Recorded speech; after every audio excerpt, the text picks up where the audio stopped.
Am I the meanest? Pun's drunk. Am I the prettiest? Pun's drunk. Am I the baddest mofo low down around this town? Pun's drunk. Well, who am I? Pun's drunk. Who am I? Pun's drunk. I can't hear you. Pun's drunk. AKA Mr. Moo won't shine himself. Of Harlem.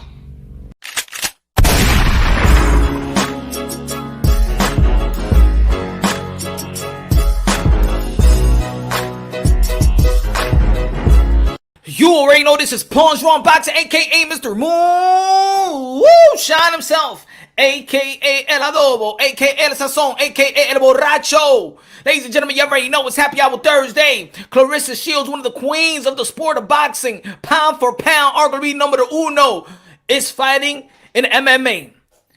Man, our queens gotta leave boxing to make ends meet, because the gentleman's sport, the gentlemen in the sport of boxing, don't cater to them the way we need to cater to them. And this weekend we also got Amanda Serrano as well, taking the talent to the MMA, taking the talent to the octagon. What's going on to the gentleman's sport that we leaving our I'm not even talking about rank 20. I'm talking our best. I'm talking about our Hall of Fame ladies going to the MMA because the boxing and the power plays in the sport of boxing and the investors and the sponsors and the networks don't give them the respect that they deserve. Ladies and gentlemen, y'all already know how I feel about the sport of boxing. I usually don't cover the MMA, but I got to show to support to our queens. Claressa Shields, Amanda Serrano, 7th Division World Champion. She's going to be performing this week at UFC. Y'all already know Claressa Shields. PFL. Good. What up, everybody? Black and brown boxing in the building. Everybody subscribe to Black and Brown Boxing. Scott Malcolm, what's good, bro? HLD, Kings of the Commonwealth. El Sazón, ya tú sabes, mi hermano, no se cocina sin el sazón, sin adobo no se cocina. Then you're just gonna be eating some kosher meal. Witness the Hoax, what's good? Johnny Diaz, Rap Star Boxing Knowledge. Everybody subscribe to Rap Star Boxing Knowledge. Man, if you lacking common sense, then the knowledge of Rap Star is gonna give it to you. Tony, what's good? Much respect, Punch Wrong Boxing in the chat. Smash the like button and show support for the hard work. If you like the content, please feel free to subscribe. Yeah, I know the notification wasn't sent. But whatever, man. It don't matter if I rock with 5 people, 20 people, 70 people, 100 people. You already know, man. It's Happy Hour Thursday, and get your drinks up. I got a little zippity zip of the whiskey. But I don't want to drink too much. You feel me? I gotta wait for the weekend. You know what I'm saying? Cause it's getting hot out here. The summer is here. I need to flatten up a little bit. Just at least lose like 3 pounds of gut. You feel me? Always Juice, yeah, what's good? Ray, yeah, what's good? Paquito, what's good? The place to be. Rob, what's good, my brother? Ladies and gentlemen, also this weekend, you got Shakur Stevenson, one of the phenom in the sport of boxing, going perform and do his thing versus, I can't pronounce his name, Naka something. Irish Scott Whiskey, you already know. Ladies and gentlemen, also, shout out to the WBC. The WBC, Mauricio Suleiman on the board for actually acknowledging Juneteenth. Now, shout out to all the Belt Federation, and shout out to all the promoters, but ain't nobody really showing love and showing appreciation to our real Independence Day. Our real Independence Day, Juneteenth. Y'all already know, man. They call it the second Independence Day, but that should be the first Independence Day. You feel me? It's Thursday. You already know. Yeah, I know, man. The notification hasn't been sent. I did Look, if I do more than 3 videos in the span of 24, then in the span of 24 hours, then the next video is not gonna send no notification. So a lot of people may not rock with us. You feel me? But it is what it is. If y'all want to, y'all could share it in your platform, in your community. Y'all want to share this live, because it's not gonna send no notification from me. So if y'all want to do that and share it off y'all live, so people could tune in, we can have some fun tonight. Damn, this guy's face looking busted. Looking busted. So it's things. So I'll be back. Just got off to work. All right, my brother Tony, do your thing. Work hard for the money. Then work hard for the money. Oh man, the boxing is good. Boxing is great. Boxing got momentum. You feel me? Yo, it just got great momentum. I love boxing. There's been, of course, a little frustration, little hiccups here and there, you know. A little hiccups here and there. But everything has been good, y'all. Everything has been good and solid. Let me see.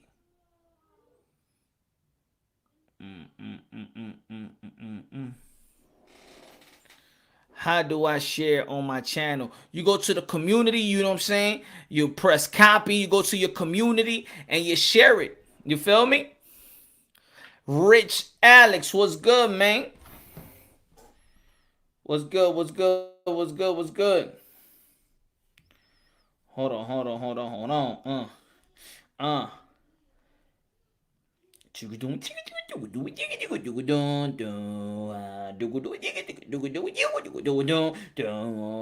Who is the man that will risk his life for his brother, man? Punch! Yeah, can you dig it? This punch is a bad mother. Shut your mouth. But you know it's punch, but we can dig it. He's a complicated man, but no one understands him but his woman.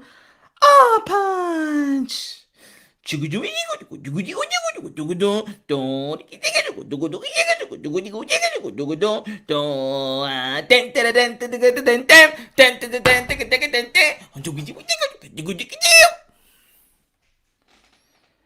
Whoa.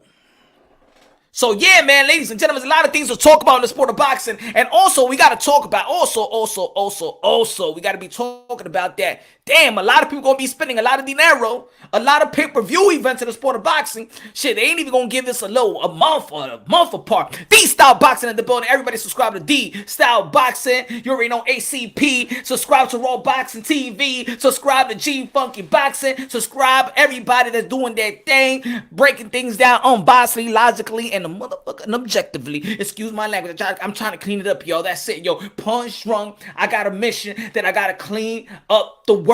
You feel me? You know, I gotta clean up the words because we don't know who watching. We don't know if worship on God-fearing people watching, or the kids, or the teenagers watching. We gotta clean it up just a little bit, just a little bit. Nah. This Happy Hour Thursday. We ain't gonna clean nothing up. You better go to sleep. Yeah. Dime. Mosquetron. Thank you, Johnny Diaz. I see you on the Twitter. Thank you. James, what channel was the Claressa fight on? ESPN 2. ESPN 2. Yeah. That's what it is. ESPN 2. I got good news. Punch soon. Yeah. Oh, let us know, rap star. Let us know, man. Yo, we gotta give props. Claressa Shields ain't fighting right now, but let's give props. Let's give props right now. Because, you know, we gotta give props. You know why? Let's talk about this.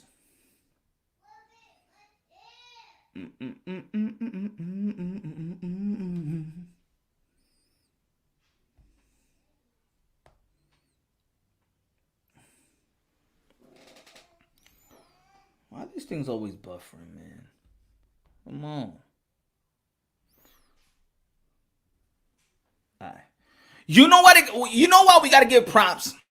You know why we got to give props to the WBC? Because, of course, a lot of people blame it out of the Belt Federation. They always, yo, there's too many belts. Yo, Mauriceo's this. Or you want to blame the WBO for something. You want to blame the WBA for something. People are mad at the WBA because Manny Pacquiao don't got his WBC and the franchise and whatever. But you know something? A lot of these belt federations do more than just give out belts and create belts. They actually have great foundations. They actually do good outside the sport of boxing. And sometimes, most of the time, not sometimes, we gotta cater to the positivity on what other people do. Thank you, the WBC and Mauricio Sudamar. Thank you for, acknowledging Juneteenth and doing something special in the sport of boxing, because a lot of people ain't doing nothing special for Juneteenth, if you understand what I'm trying to say. Major key boxing in the building. And you know what? I seen some people out there. Robert McDonald, what's good, my brother? What's good? Good looking now. Loving the channel. Keep up the good work, man. Thank you. I appreciate you, man. I appreciate it. Thank you, man. Thank you, my brother Robert. Thank you. I appreciate it, my brother, man. God bless you. God bless you. God bless you. Yeah, man. Yo, you gotta understand, these other belt federation do so. Look, the WBC do great things. You know that boxing is like a private contractor. There is no pension or nothing like that, but the WBC makes sure that even the retirees, the ex-champions, you always going to be a WBC family. They're always going to look out for you, man. They're always going to look out. I mean, there's other people, and put it this way. I mean, a lot of people may not be so much educated with Juneteenth. You already know, man, Freedom Day. Y'all already know 1863. You already know 1865. I would love for boxers to actually, Lisa Bell in the building. What's up, Queen? We would love boxers to adopt that day. Just like, and it's a good day. It's a summer day too. We would love for boxers to adopt that day. Thank you for Teofimo Lopez actually acknowledging the Juneteenth, and very, very happy that they rescheduled his fight on for Juneteenth. Charlo versus Montiel, they're going to be celebrating. Y'all already know the WBC has created the Juneteenth belt, and I know a lot of people be like, yo, but another belt. It's just not another belt. They actually acknowledging and celebrating Juneteenth. You know what I'm saying? But then this is what pisses me off too.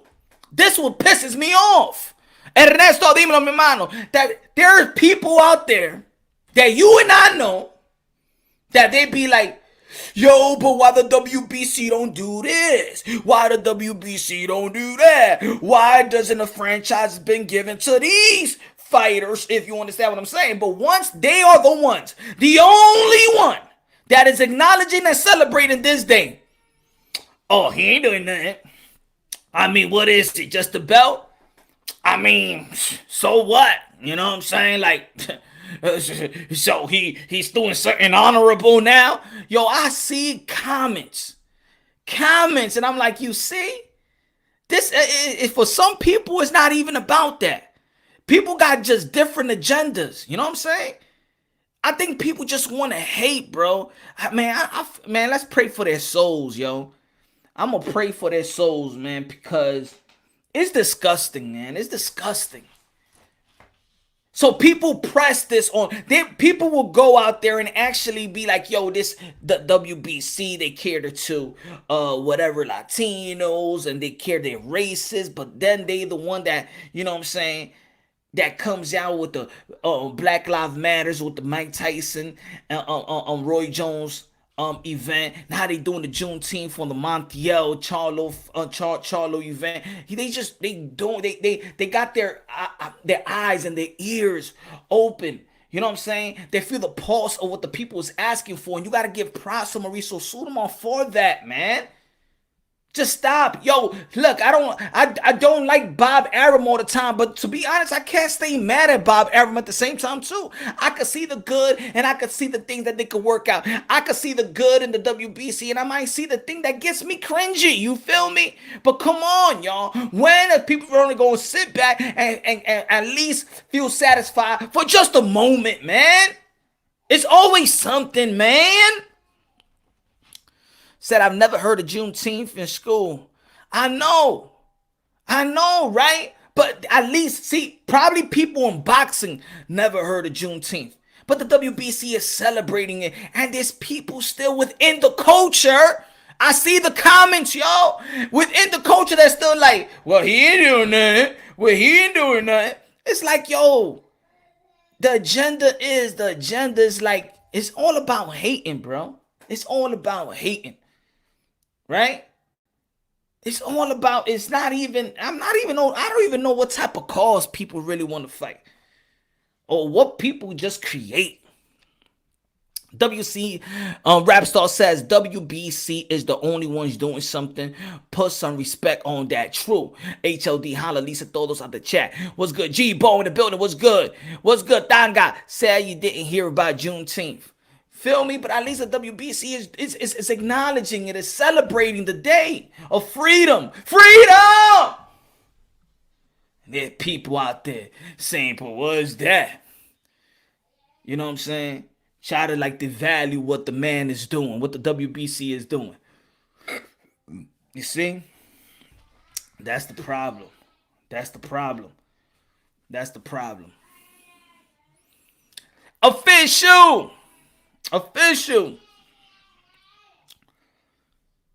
And I also want to talk about this. You know what? I didn't want to talk about a lot of things when I started my channel. But since I'm in this community, I'm going to talk about what I see, what I hear. I'm going to talk about the good things. I'm not going to talk about the things that I feel like there should be a solutions to it. I think I'm hearing, you know what I'm saying? Shout out to Jamel Charlo that got one more belt to go. One more belt to go to become undisputed 154. The king, the lineal king in 154 going to be facing Brian Castaño. Got one more belt to achieve the greatest of the greats, an undisputed crown. And there are people out there that said that the man is not on code, that the man is going to be ostracized from the community. Huh? Really? What? Because he's critical and being real of another man? This is the most... Yo, I don't know, bro. It's kind of like... It's cringy, bro. It's fakeness all across the board, bro. Fakeness...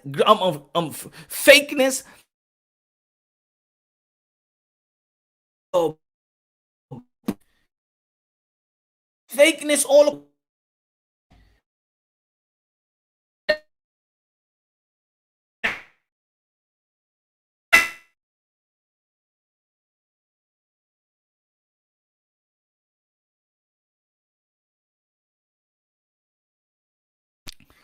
Yo, that's crazy, man. That's crazy. Need to read on the history. Yes. I know about Juneteenth. Yeah, Lisa the queen. No. Had not even heard of Toonson, Shad, Ernie, Jamel's. Shit. He said, delete.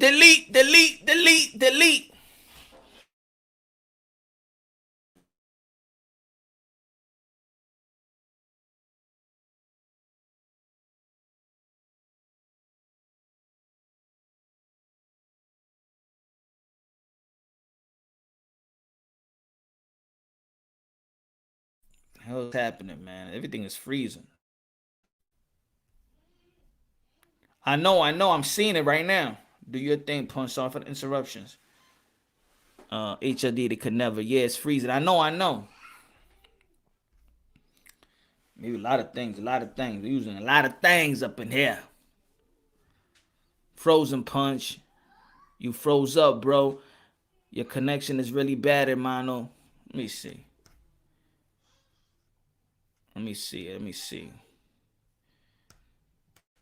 Let me fix something up. Hold on. Let me fix something up. Hold on, y'all. Hold on.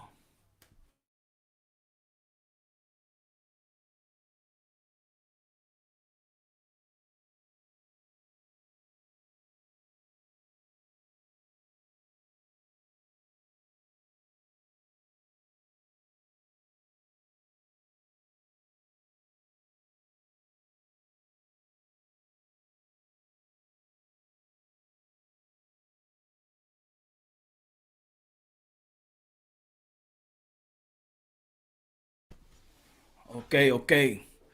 Saludos, mi gente.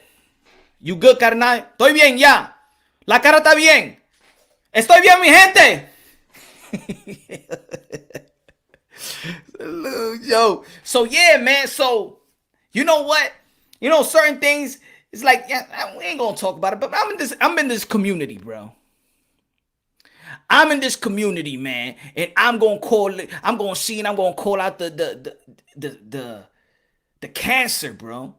It's a cancer, bro, in this community. What kind of hats and food can we wear to celebrate Juneteenth? I don't know. But put it this way. So Jamel Charlo, they trying to ostracize Jamel Charlo from the culture. Don't worry, my brother. We here, the whole world, the culture of the one human race.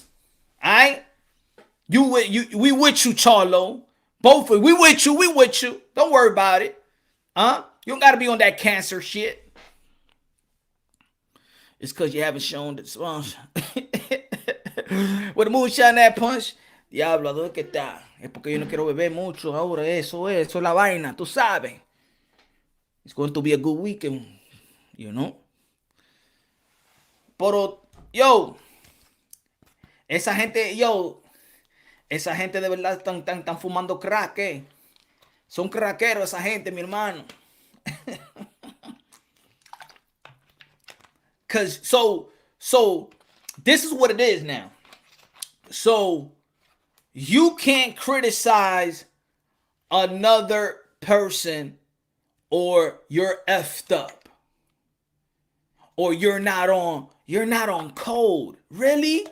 You can't criticize now? You can't analyze and criticize a man's technique, or you not on code, or you're out of the race?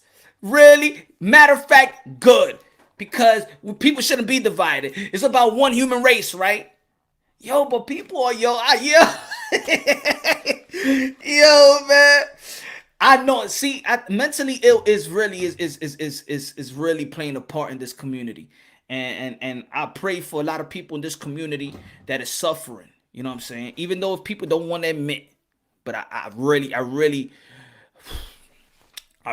hope, you know, what happened to living in the code of being a man's man? How about living in the code as being the head of the head of the household? How about that, my brother? How about being a godly, God-fearing man? How about that? How about the code of being accountable? How about that's a code, right? How about a code about being responsible? That's a real code right there. You know what I'm saying? How about a code of being respectful?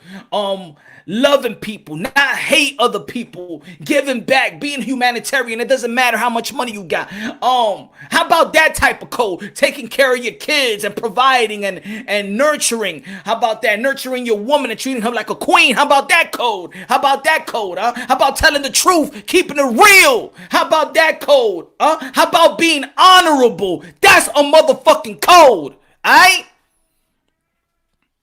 Not being subjected and not keeping it real, or not checking people when you know shit is wrong, or calling people out when they throw other people under the bus, or come on, man. Motherfuckers, y'all like a priest. Y'all like a priest. If a priest find out somebody raped somebody and they confess to them, they gonna tell the world? That's what you're gonna do? That's what y'all do? Huh? I'm talking about those people that be like the code. I'm talking about you, the code. What kind of code you have? What kind of code you have to being a fake ass motherfucker? That's your code. Because you ain't going to keep it real to the people around you. That's your code. You's a fake. That's your code. You can't tell the man next to you, yo, you could do this, you could be a better man. Yo, you could do this, be better, and I'm going to help you out, and I'm going to keep it real with you. I'm going to tell you the truth because you my boy. You know what I'm saying? I'm not going to be no yes man. I'm going to be a real man. I'm going to be a real friend. That's a motherfucking code, bro. That's a code. An honorable code. Shit I've been hearing lately for real, make me damn sick. Sick to my damn stomach.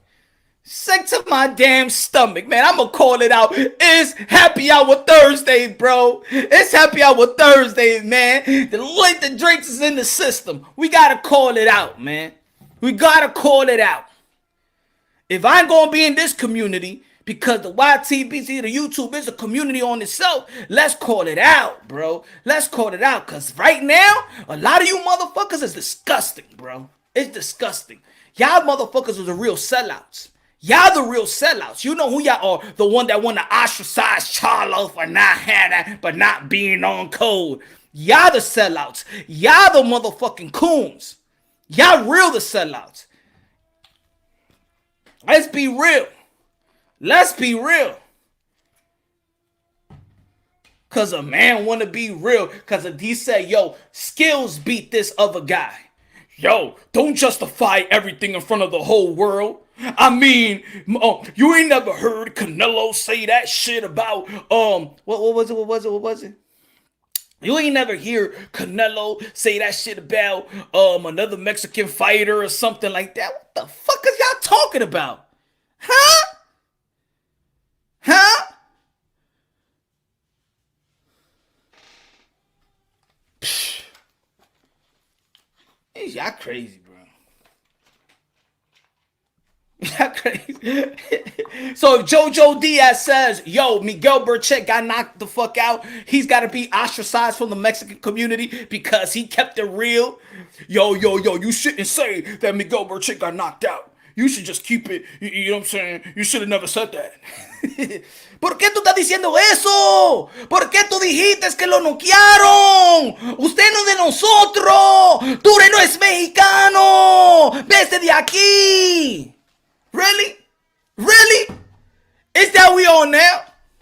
Is that what we on now? Please tell me. Huh? Right? Yo, right? Black and brown Major Key, right? Huh? If Jason if Fortuna, Javier Fortuna be like, Jason, ¿qué pasó con Jason Rosario? Diablo, lo noqueó Charlo. And Jason Rosario going to be like, ¿pero por qué tú dijiste eso? No, tú eres un charlatán, mi hermano. ¿Cómo tú vas a decir a la gente que me noquearon y yo estaba con el Espíritu Santo así me invitó en un piso? ¿Cómo tú vas a decir eso? Tú no, mi hermano, no somos panas, Pero mi hermano, este tipo te noqueó ¿y qué? No, ya tú eres no dominicano. Usted no es dominicano. ¿Por qué? Porque te dije la verdad. No, tú eres no dominicano. Vete de aquí, mi hermano. Get out of here, my friend. Fuck you. ¿Qué tú eres? Americano es usted. Ya vete de aquí, tú eres no dominicano. You gonna hear these conversations? You think you gonna hear this conversation? Really? ¿Y por qué tú me estás amenazando así mismito? No, es que tú no estás en co. ¿Y qué es esa vaina de co? Que tú no estás en co. ¿Y es donde que tú prendiste esa vaina? El co, la gente que tiene, de que tú sabes esa gente que no le gusta engancharlo, dijeron un co, pero tú no tienes co también. Pero y ese que es un co tú estás diciendo, porque ya es verano, yo no necesito co. Oh, shit. Motherfuckers is huffing and puffing. Yo, you heard what this motherfucker? You heard what Charlo said about King? He said that race doesn't exist. He said that race doesn't matter. Fuck that motherfucker. Fuck Charlo, yo. Fuck him.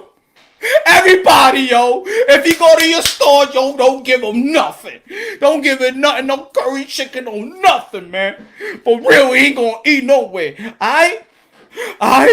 Yo, what happened? Nah, he out, son. He out the brothers, man. Don't even be brothers, man. He out the community, man. What the fuck did he do? What the fuck do you mean? Why? Charlo's a champion. What were you talking about? Nah, what he do? What he do? Nah, cause that motherfucker said that it was skills that beat Wilder. That's why you want to out the community. But it wasn't, son. It was everything else but skills, son. It was this, man. It was the color. Nah, man. Nah. So you want him out the community. All right. He's not African American no more. Because he said that skills beat Wilder. That's the reason? I said, yeah. He gotta be out. Because he gotta be on the code. What's the fucking code? What's the fucking code? What the fuck is you talking about? The code is hate everybody else and just love the brothers. Hate everybody else. That's the code? Really? You want me to hate everybody else? That means I gotta hate Canelo, I gotta hate Teofimo, I gotta hate Fury, I gotta hate Loma, I gotta hate everybody. Yeah, that's the motherfucking code. It's hate everybody else except the people that I tell you who to like. So if I like Bud Crawford, wait, but he's a brother. You gotta like Spence. Damn, how about Anthony Joshua? He's a brother too. He's a different type of brother. You gotta like Deontay Wilder. So I gotta like Spence and Deontay Wilder, or I can't. And if I don't, I can't be in the African American community. That's what you're trying to say? Basically, you ain't black.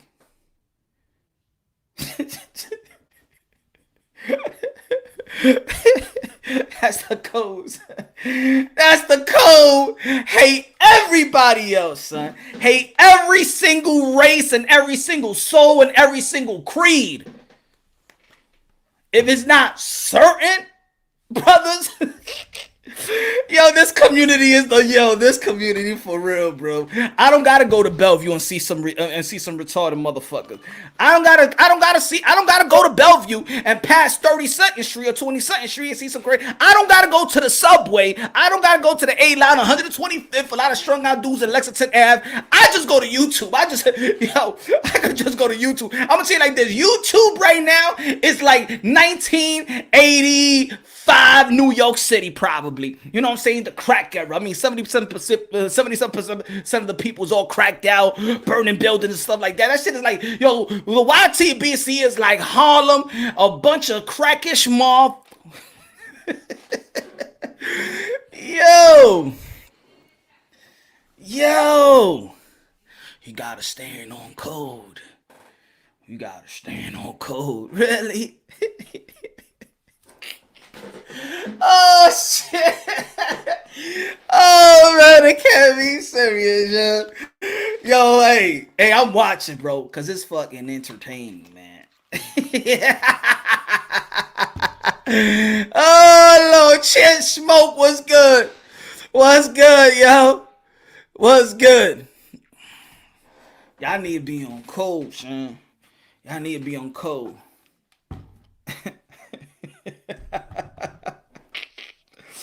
Oh shit. Yo, but Wilder gotta work on. I mean, he don't throw a guy. He's not effective going to the body. What motherfucker? You not on code, man? You can't say that shit. Alright, man. You know what I'm saying? I hope Earl Spence, you know what I'm saying, he's I hope he don't drink no more and stuff like that. Why you gotta say that though? Why you gotta say the drinking shit though? Huh? You not on code, motherfucker. Oh man. Could anybody tell me, and really anybody that says about the code, because I'm waiting on the fight so we could look at this fight. But anybody that want to express to us what's the code that other people needs to follow before they get kicked out the community. Can anybody, if you in the chat right now, can you write down, or if you want me to send you the link, you know what I'm saying, you can email me. Can anybody tell me what's the code that people need to follow so they could be part of the the culture, the community, if you understand what I'm trying to say? Punch, imagine have rules on your opinions and chat. Yo, black. Everybody subscribe to Black and Brown Boxing. Everybody subscribe to Transcendent Sports Channel. What's good, Carlo? Yo, what's good? 1 foot out the door in the building. What's good? Can anybody enlighten us, really, for real? You know what I'm saying? Because there might be other people that don't know about the code, and you want them to be on code. You feel me? So let's do a little education about your code. We want to know. We want to know. We don't want to be in the wrong end of getting kicked out the culture because, hey, July 24th is coming around the corner. So we can't say nothing. Imagine if it's July 24th and let's say Wilder gets clipped. We like, no, he ain't get clipped. A motherfucker gonna be like policing you like that. Don't say he got clipped. Yo, but he got knocked down. Yo, what you said? He ain't getting knocked down. Can you imagine have somebody's policing you and you watching the Fury and Deontay Wilder fight July 24th and they like this while you watching and stuff like that, and you be like, and let's say for example, let's say Tyson Fury, let's say if he does clip Deontay Wilder and drops him, be like, yo, he dropped Wilder. What you said? Cover your eyes, motherfucker. Cover your eyes. Cover your eyes. You ain't see shit. Or you out the community. Huh? Close your eyes. You ain't seen nothing. Come on, motherfucker. Get up. Get up. And fucking referee, don't you count slow like you did the fucking first. Cover your eyes, motherfucker. Don't say shit. Nothing happened to him. Nothing happened to Wilder. Do you want to be in the community? Do you want to be your brother? Alright, man. I ain't gonna say no more. Alright, man. Can I see now? Yeah, look. He got up. Look. Alright. See that last round? Deontay Wilder won that round. But I see that he got dropped. No. Hey. I said he won that round, motherfucker. You ain't seen shit. The motherfucking cold guy motherfuckers retarded, bro. Retro boxing, the documentary was good, my brother. The cold guy people retarded, son. Yo. Now you know. You want to be in this community? Huh? You want to be in the hip-hop culture? Do you want to feel like the brothers, huh? Do you want to feel, huh? If you see Wilder or you see Earl Spence having a bad round, that motherfucker is a good round, right? Nah, but you know what I'm saying? They're getting worked out and stuff like that. What did I tell you? Do you want to be in the community? Yes or no? Respect the motherfucking code. Don't you speak. Yo, if he get dropped, you gotta think the opposite. That means he's rising. That means he's up in the air. He flying. You feel me? He ain't never get dropped. Alright? Oh, shit. Excuse my language. Bro said, don't start acting goofy like show be the goofy adult. Okay, we got hater in the building. Hater alert, hater alert. Hater alert. I mean, I gotta be like Joel Steen and talk like this for you. So, we're talking about boxing. And, Claressa Shields, she's have taken her talent to the MMA, and we're just waiting for the bout. You feel what I'm trying to say? And, boxing is doing good. I mean, we had Shakur Stevenson, he was a champion. He vacated his belt, and he's going to go on Saturday, and he's going to do a good showcase, and he's going to showcase his skills and talent to the world. And following that weekend, we have Teofimo Lopez, who beat Lomachenko October 17th. 2020 to become the undisputed, where people want to dispute that, but I don't want to dispute that, but we saw. But anyway, he's going to be facing George Kambosos, who is mandatory in the IBF and also number one rank in the WBO. And I think that's how you want me to talk about boxing, sir. Don't you love the passion? Huh? You want me to speak softly with no energy? Huh? Is that what you want, buddy? Is that what you want, bruh? Huh, Tevin Campbell? Is that what you want? Can we talk for a minute? Huh, bruh? Is that what? So it's one or the other, huh? No in between. Okay, so how do you want me to talk? Tell me, how do you want me to do my job? Talk to me, bruh, Tevin. Huh, Tevin? How do you want me to talk? Huh? Because you want to be my boss. You want, right? Go ahead. Let me know what you want me to do, sir. You don't want me to mix the English and Spanish, sir? Huh? What you want me to talk country? You want me to talk like a dude from straight up from Harlem? What do you want me to talk sophisticated? Turn down the goofy. How about turn down your head? How about click to another channel? I mean, I know there's somebody else is going live, baby, but right now you on Punch Unboxing, aka Mr. Moonshine, aka La Adobo, aka El Sazón, aka Maldito Borracho. Vete de aquí, mi hermano, si tú no le gusta. Te voy a dar el cachá, maldito feo, maldito hediondo, vete de aquí, señores y señoras, dile a Teven Cambo que se vaya de aquí, y fuera, y fuera, y fuera, y fuera, vete de aquí, maldito pendejo, maldito hediondo, báñate sucia, viejo, báñase. He said Punta Cana. ¿Y a dónde que son? Punta Cana, Dominican Republic, my friend. Vete de aquí, maldito. Tú tienes un par de grajitos ahora mismito. Báñate, coño. Y deja de estar comprando ese cheap soap. Vete de aquí, señor.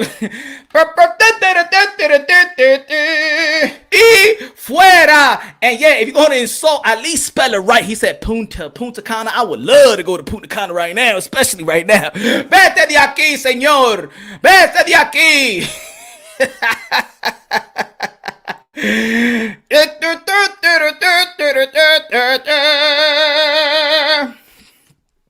Coño, vete de aquí, señor.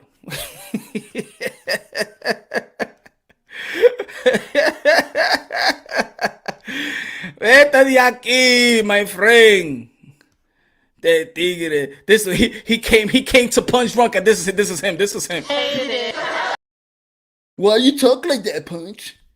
Why you just can't be in the middle? Why you gotta talk like that? Why you gotta have all this type of energy, man? Huh? Why you just can't be in the middle? Why you just can't give a lot of energy and just be a little serious? And I want you just like that, huh? Come on. Why you just can't be how I want you to be, huh? He came to the Punch Drunk, to Punch Drunk, he's like, hated it.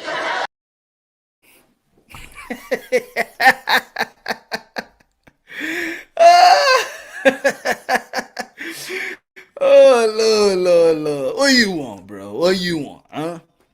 What you want? Tell the whole world how you want it. Tell the whole world. How do you want your boy Punch Drunk to talk? How do you want him to cover the damn sport of boxing? Because you know the sport of combat sport is intense sport. So I'm breaking down intensely. You already know I'm high octane. You don't like the high octane? You like your cheap gas? What is it, 87? That's what you use, buddy? What you want? Yeah, it's funny how people be like, I mean, I want you to change. Punch, I just want you to change. I mean, why you gotta be so hype? Why you gotta deliver this shit with that type of passion? Huh?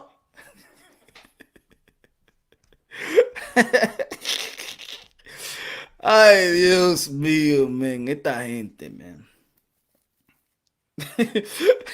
About end of discussion. Debate is over. You will write a formal apology. Say sorry. Did you steal the soundbite idea from Champ's side?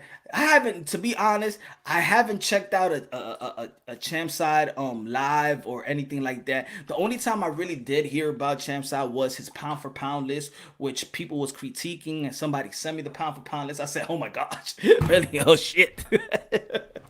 But that's it. You know what I'm saying?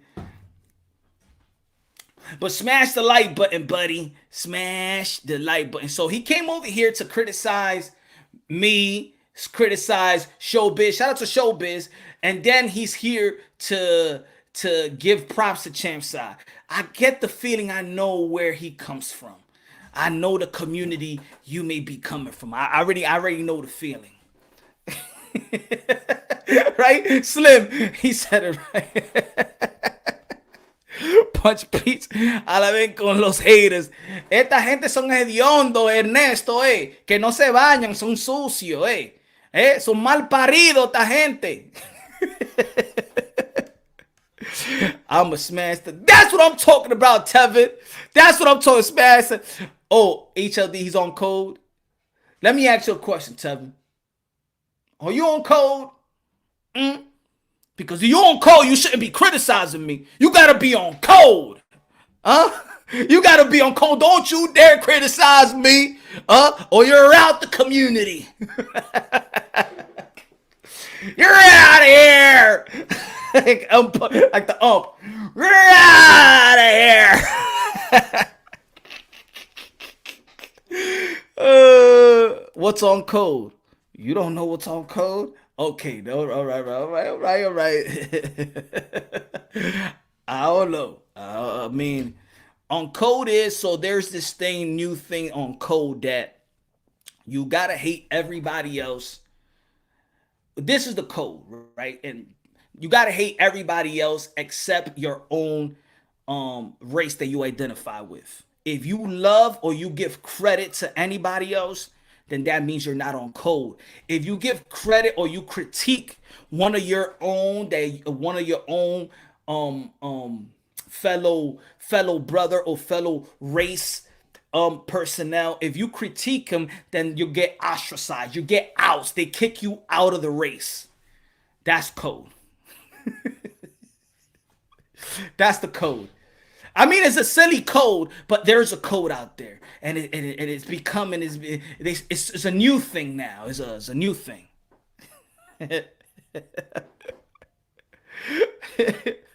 He said, "John Bravo, the code is staying booty." Using the word code is stupid, right? That'd be a code. I'm gonna be talking about that shit. I don't give a fuck. I'm gonna be talking about that shit. That shit is funny to me. Yeah, code. I'm gonna be talking about code. If you give credit, that's the code. Hate everybody else. Even you gotta hate your own, and they gonna go after your family too. You better not be in no mixed racial relationship. You know what I'm saying? People be talking about Charlo's wife. Wow. You know what I'm saying? And this is what I've been trying to, this is what I've been saying all along, y'all. I told y'all. I'm staying on, black and brown. What I told y'all. You see? See the shit that I be hearing? People get mad. But this is what it is, black and brown. Black and brown boxing, this is what it is. They want to dictate. That code talk is some bullshit, fam. I don't know about all that. Right, blood? You hear that? What's going on? What is going on to people, man? Like, what's the agenda? Like, what is it? Like, is it? Because for me, this ain't creating love. This ain't being pro. This is just creating hate. Oh, there you go. We know what community you come from. He said, F Charlo, he has a white agenda. Wow. What's his white agenda? Can you explain to the people? Let's chop it up, Tevin Campbell. Let's chop it up to the people. Let the people know, why does Charlo has a white agenda? Go ahead. Please. Listen, hey, he's already here. You know what I'm saying? He's already here to an unbiased channel full with great boxing minds. And we want to know, Tevin Campbell, we want to know why you feel, because he says that skills beat Wilder. He's all of a sudden got a white agenda. Can you explain that to us so we can understand your mind frame?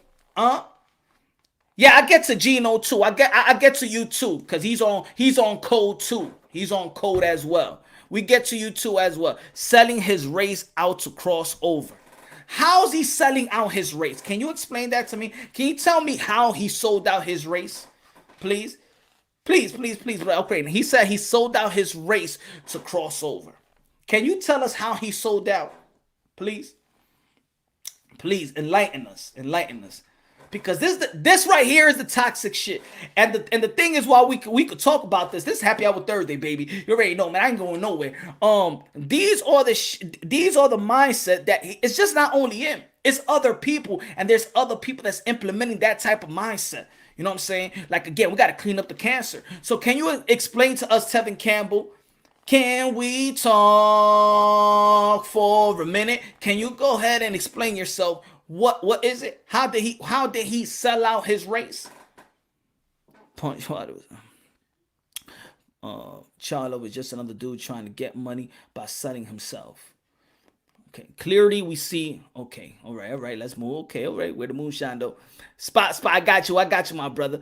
All right, let's go. He said, clearly we see Fury's gloves, so we see the cheating, but some turn blind eye for their own agenda. So you mean that all the cameras out there, JD turned his back. Nobody that saw the fight live said anything about the glove.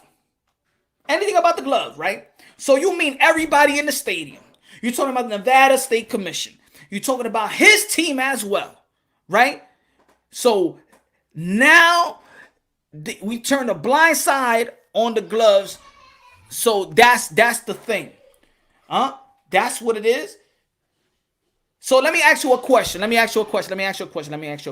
So if, let's say, for example, they say that Tyson Fury cheated twice. On the first fight and the second fight, remember, they was blaming Ricky Hatton. Ricky Hatton put something in his glove, whatever. So let me ask you a question, Tevin. Now, I don't know what's your preference, you know what I'm saying, guy or girl. You know, it's 2021, it's June, and it's Prime Month, so I'm not trying to diss anybody and stuff like that, but I don't know you. But let me ask you a question. If your significant other cheats on you and you catch her twice, would you be with her again, like for the third time? How about this? Put it this way. If there's a, God forbid, if you have a female friend, let's break it down, because we got to break it down, you know, and we got to break it down so people can understand. So let me give you a better example. If you have a friend, a female friend, and she went on a date with a guy, he bought her a drink, he put a roofie, he raped her, right? And again, God forbid it ever happens, but I'm just giving you an example. You gonna tell her, yo, you should go out with him again and give him another chance, right? Give him another chance. You know what I'm saying? Maybe he fucked up, right? He cheated. He did something bad to you. He violated you, right? Would you tell her, then you tell her, yo, go give him another date, and he goes on another date. Roofied her again. Raped her. Damn. Worse than before. You the type to tell your homegirl to be like, yo, why you give him another chance? Give him a third time. Come on, give him a third date. Give him a third date. You know what I'm saying? I know he cheated. I know he roofied. I know he violated you. You know what I'm saying? He violated you. You know what I'm saying? You could have died. You could have done something. But don't worry, homegirl. You 2 times, but how about 3 times? He ain't gonna do it. Go on a date with him, and he's not gonna put no roofies, and he ain't gonna rape you. He's not gonna do it. Trust me. Go ahead and do what you gotta do and stuff like that. Would you let your homegirl go on the third date with a man that has violated you, that has violated her? That's the type of friend that you are? I'm asking you a question, Tevin Campbell. Can we talk? Because I see a whole lot of motherfuckers celebrating. I see a whole, I mean, crying all the fuck for a year and a half. For a year. Yo, he did that. He cheated. And then they celebrated that he's going to deal with the same guy that cheated twice, that almost killed him with the glove, that poisoned him, roofied the water. You want him to get back in that situation for the third time, where everybody saw it. Everybody, put it this way. The woman got raped where everybody saw it in the club. You want him to go to the same spot with the same motherfucker? You gonna tell your homegirl, yo, don't worry, give him another date. Ain't that gonna happen? 90% of the people that believe non-blacks and they are happy to call. I'm giving you an example. Forget the Tyson Fury and Deontay Wilder stuff. I'm giving you an example. Are you gonna celebrate I mean, if people was bitching for a whole motherfucker, for a whole year and a half. I'm talking about the people. I'm talking about channels. I'm talking about fans. You know what I'm saying? Like, yo, he cheated. He got the den. He was cheated. He was drugged. He was all the motherfucking, all the above. But then y'all celebrate for him to get back in the ring with the same guy that cheated on him twice. With everybody looking. With the Nevada State Commissioners looking. They're going to fight in Nevada again? Are they going to fight in Nevada again? So they're going to go to the same place that the motherfucker cheated. The same place. With the same commission. With the same belt federation. What? Really? Y'all got no problem with that. This dude is pure. Y'all got no problem with that. Oh, what happened? Is it a bad example? He wants his revenge. Oh, now he wants his revenge. His revenge, right? Y'all motherfuckers are stupid. That's the conclusion you come up with. He wants his revenge. How about if the same shit happen again? How about the same shit happen again? They say white privilege, right? You believe, Charlo.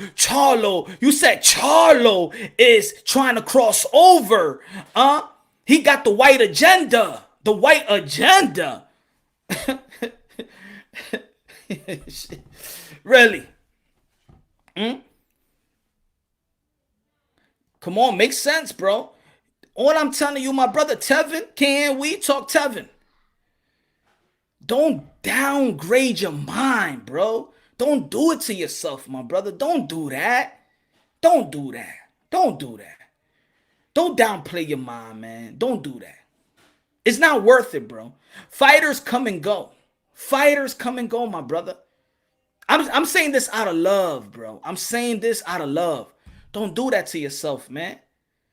Don't do that to yourself. Don't downplay yourself. Don't downgrade yourself like that. For a fighter? Really? You will make yourself sound stupid for another motherfucker you never met?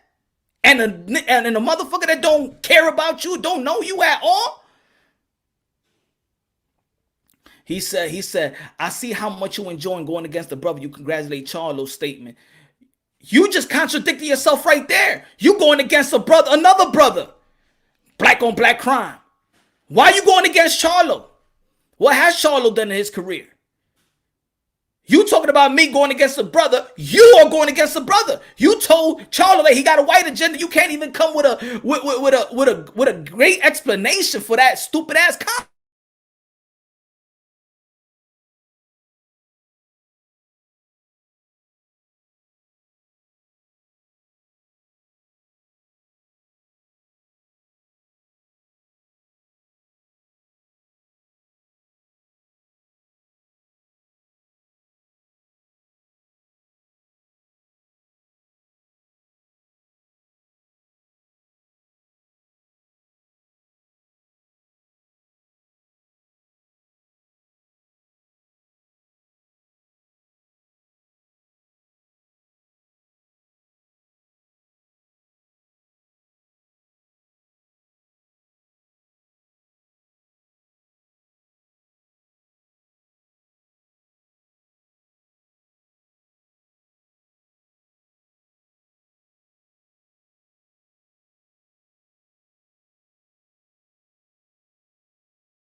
My fault.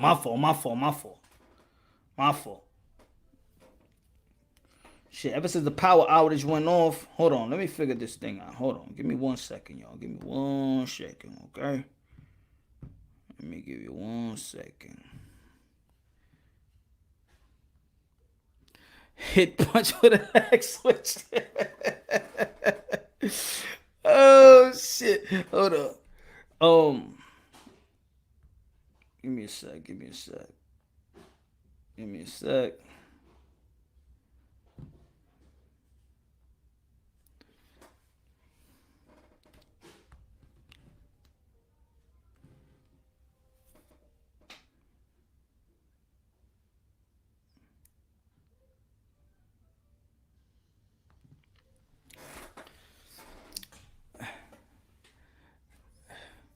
So yeah, what I was telling Tevin Campbell.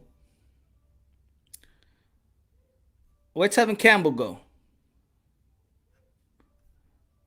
I want Tevin to come on the panel. I see how much you enjoy. Yeah, he said, yeah, that was the last comment. I see how you enjoy going against the brothers. You congratulate Charlo's statement like he ain't a brother. That's the black on black crime that I was talking about, bro. You know what it is? Your agenda, your agenda, and the people that think like you don't make no type of sense. Why people just can't just keep it real and be like, you know what? I hate boxing. I don't like boxing. I'm only a Deontay Wilder fan. Just keep it real, and then people will understand y'all. Will understand the people that think like that more. But the thing you want to bring race into it. It's not about race. This is about Wilder. That's it. This ain't about race. This is about being a fanatic of one fighter. And yo, there is fans like that. I know Floyd Mayweather fans that don't like boxing. They just Floyd Mayweather fans. I know Manny Pacquiao fans that they don't watch nothing in boxing, but they just Manny Pacquiao fans. I know Mike Tyson fans. They stopped watching boxing because they were just Mike Tyson fans. There's girls that I used to know that they just like Oscar De La Hoya that they didn't even follow the damn sport. They're all those type of guys. There's also the type of people like that. Davey, what's good? My brother, what's good? Good looking out. I appreciate it, my brother. I appreciate you. Thank you. Oh man, where's the fight? Hold on.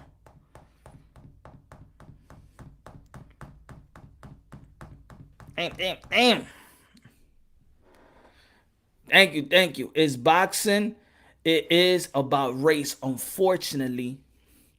Dummy. Stop lying to yourself. Now you making it about race. See, the thing is, you creating race when it's nothing there.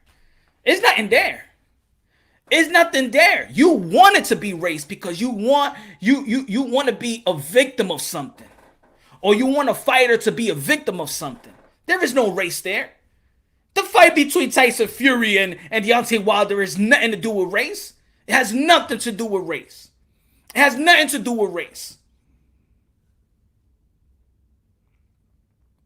You wanted to make it about race. You want his laws to make it about race. A simple loss. A dude lost a fight and all this thing come out. Race, excuses, allegations, his fans, oh my God, celebrating when this guy cheated or crying. Yo, a lot of fans, and I'm a Deontay Wilder fan, not a delusional one though. I ain't the one that's going to degrade my own mind. Sorry, I love myself too much. Shit, I got wife and kids to look at me. You feel me? I feel sorry. Imagine them kids looking at the motherfucker like, Daddy, he's just a fighter. Why are you lying to yourself like that, Dad? Why are you lying? You're not lying in the house. You're not like that in the house. But every time you turn on the camera and stuff like that, you go live, you be talking all this power stuff, and you tell me that this is all for super chat. That's what you say, Dad? Shut the fuck up. That's what motherfuckers say. Don't say that shit, son. You know you got a Latina in your bed or a white girl in your bed or an Asian girl in your bed, and you want to come to the fucking internet and act like you're police. Stop it. We know the hustle, man. We understand the hustle, all right? Understand the hustle. You feel me? There's a hustle in everything. You know? There's a hustle in everything. So I understand. There's a hustle in everything, man. That's all, bro. There's a hustle in everything. We understand the hustle that people have. And for the people out there like Tevin, you're getting hustled, man. Can we talk for a minute? Tevin Campbell, you getting hustled, bro. You getting hustled. That's all. All this cold shit, it's just a new pipeline of hustle. This cold shit is just like that new weed. It's that new back in the days, you know what I'm saying? When you had the dro, he would go, here's the haze. We got something new that we're gonna hustle. That is the code movement now. We got a new drug in the block. You feel me? That's the new weed. Before Haraka, then you had the dro. Here's the purple haze for y'all. So now the code is the purple haze. We gonna hustle that purple haze right now. Now you getting hustled, my brother. You make no sense. You're getting hustled. You getting hustled, bro. And I'm here for you, Tevin. Tevin, I'm here for you, bro. Humble your mind, my brother. I'm here for you, bro. You actually trying to diss the dude that's trying to be here for you, brother. You getting hustled, and I'm here to save you. You getting hustled, bro. They roofie your drink, bro. They spike your water up, bro. yeah, Tevin. They roofie your drink right now. What they doing to you? They yuckity. That's what they doing right now. They raping your mind, my brother. Tevin, I'm telling you, my brother. I'm here to wake you up just like Elijah Muhammad woke up Malcolm X. I'm here to wake you up, my brother. I'm here to wake you up. I'm here to wake you up. I gave you an example, right? I gave you an example about a girl. If your home girl dates some dude and then she get raped, got roofied, got raped, and you tell that same homegirl, yo, go on a second date with him, and then go on a second date, you like, yeah, he gonna be a good motherfucker for you on the third date. You aren't even black, so who do you, you see, guys, I told you, this is what I tell y'all, folks. Then they want to criticize Punch. You see, you want to dictate when I'm black, and then you want to dictate when I'm Latino. I'm only black when it benefits your agenda. But I'm straight up Latino any other day. You see? I told you, folks. I'm telling you, folks. Nah, it's all right. I'm cool. I'm having fun, Jason. I'm telling you. There's people out there that, they be like, yo, but Punch, you're black. No, I'm only black when you want me to be black or when you want me to be Latino.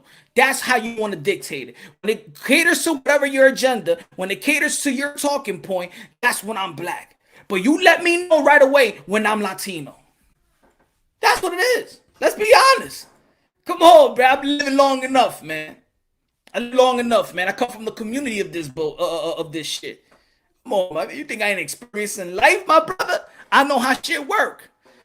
You clearly aren't. I'm God's child. You so focused on my skin complexion, bro. You so focused on race. You so focused on my skin complexion.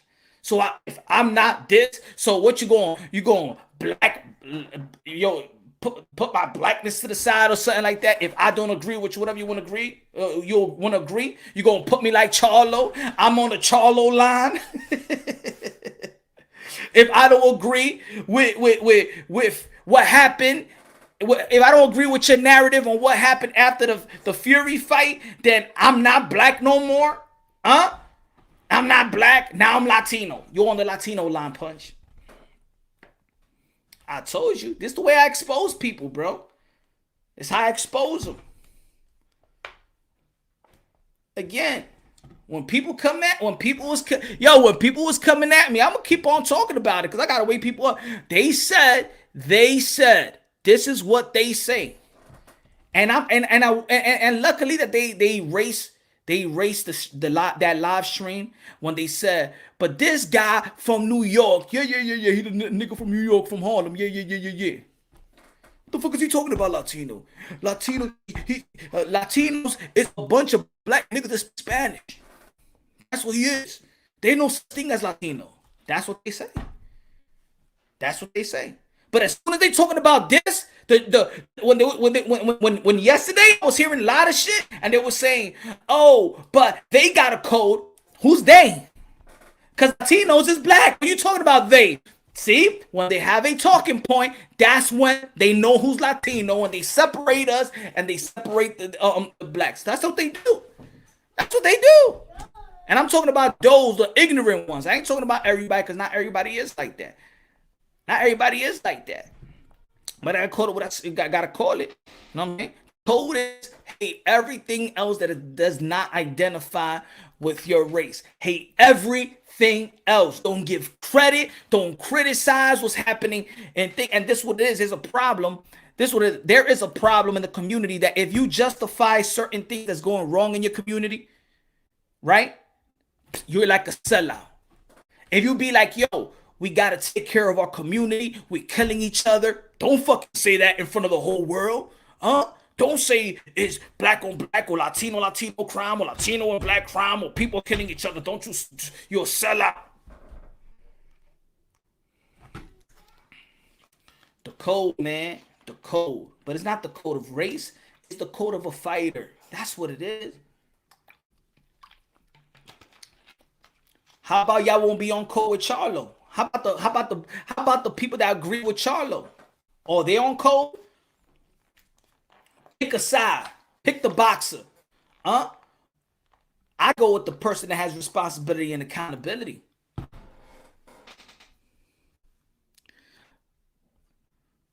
He said, put your Reese's money where your Reese's mouth is, people. So people that know Fury is going to win. Racist. Yeah, Rob, that's what they say now. That's what they say, my brother.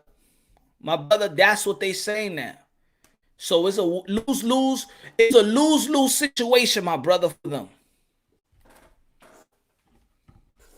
He said, you guys are right and I'm wrong. America isn't racist. Yeah, but you're not talking about everywhere some type of racist, motherfucker. Everywhere some type of racist. You privileged right now. Talking the way you talking. You privileged right now. You ain't privileged. Let me ask you a question, Tevin. Are you privileged right now?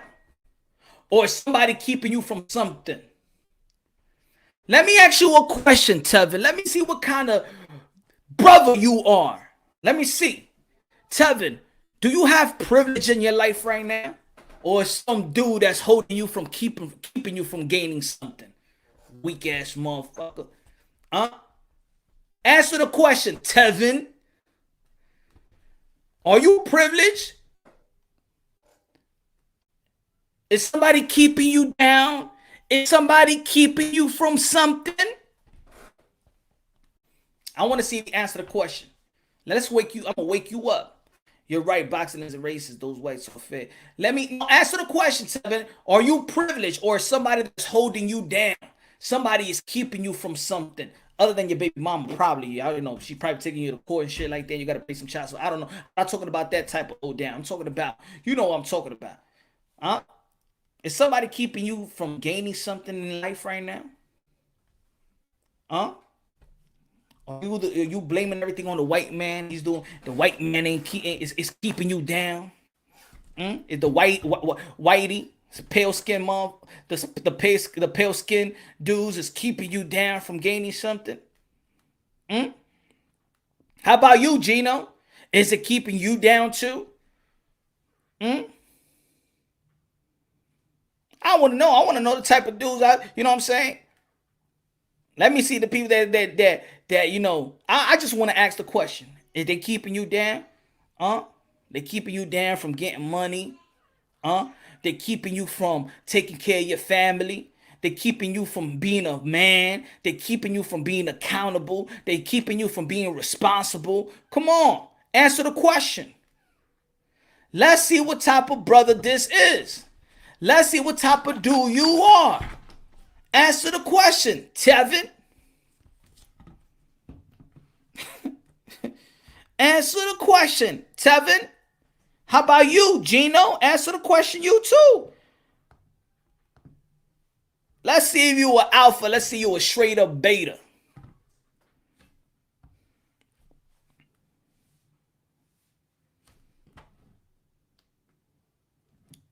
Nah, they don't want to answer the question now. They don't want to answer the question.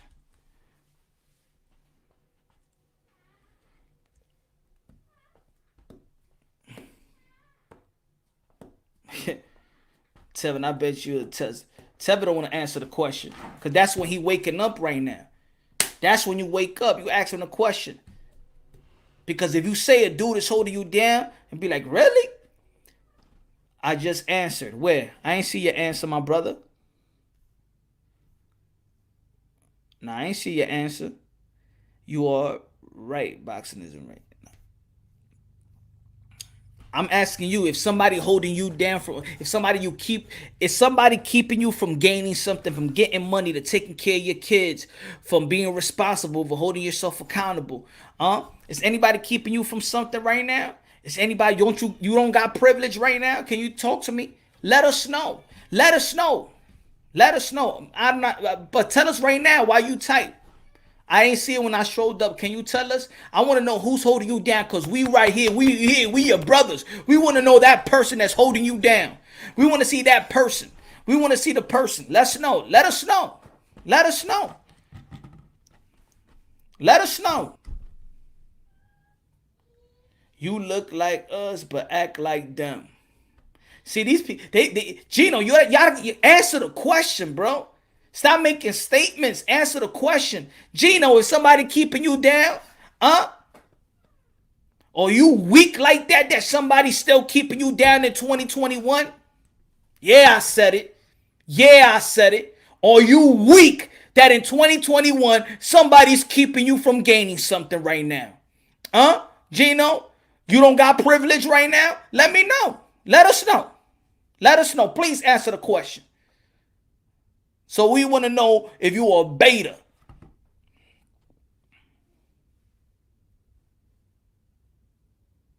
They don't want to answer the question. You know why? Because it's going to tamper with their narrative.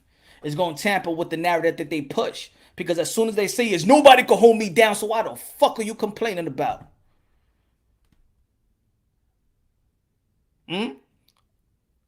Or you the one that type of go back home if you lose your job and be like, yo, and your kid may be like, yo, daddy, what? I heard you ain't working no more. Is everything gonna be alright? It ain't gonna be alright because the white man is holding me down and daddy can't be superhero no more.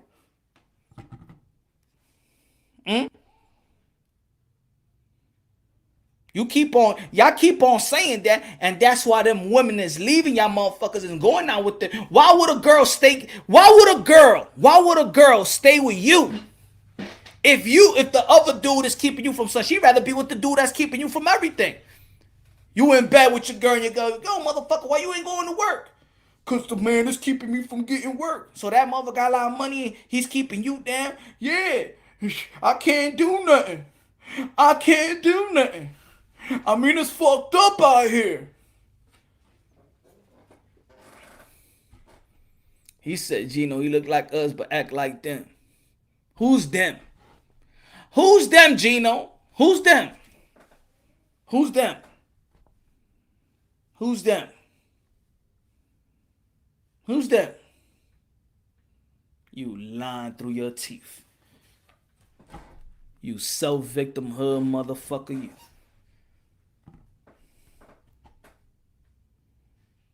Shit, I'll be damned if I blame another motherfucker. I'll be damned if I blame another man for not gaining what or why I can't take care of my kids. I'm gonna blame another motherfucker. Shit. Them is you. You can't even answer the question. You can't answer my question. You see? Yo, you see? These dudes can't answer the question. Put it this way. If you blame that other guy, that entity, that is the reason that they holding you down, they should be taking care of your kids because you ain't man enough to do it. Tevin. If somebody holding you down if somebody keeping you from gaining something, I see true colors, I see your hate. You not answer my question, bro. I'm talking man to man. If you are, I don't know. You keep on making a statement. Answer my question, bro. Answer my question. I see your hate. I don't like beta dudes, bro. I don't like them suck ass mother effers. I don't like that, bro. I don't like people that have a bunch of excuses all the time. You know what I'm saying? Shit, I can't have that shit in my circle.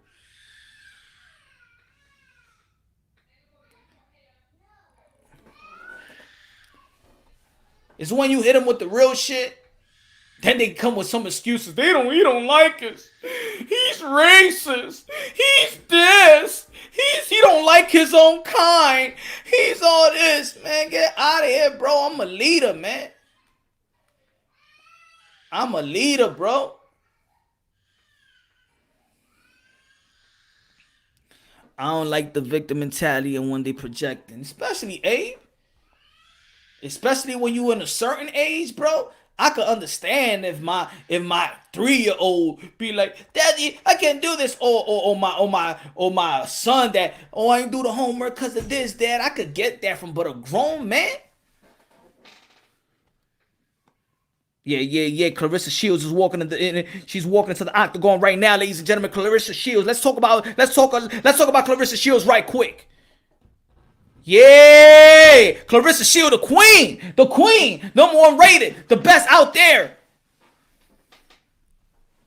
Let's go, Claressa Shields. Let's go. Let's shout out to PFL. We get back to y'all later. We're gonna cook.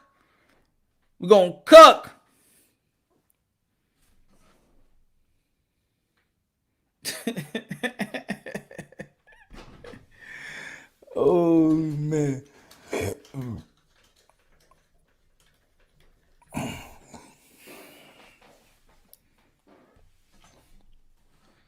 Let's go. Claressa Shields in the building.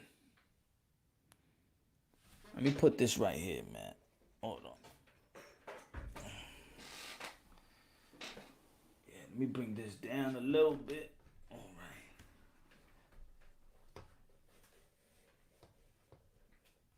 Yeah.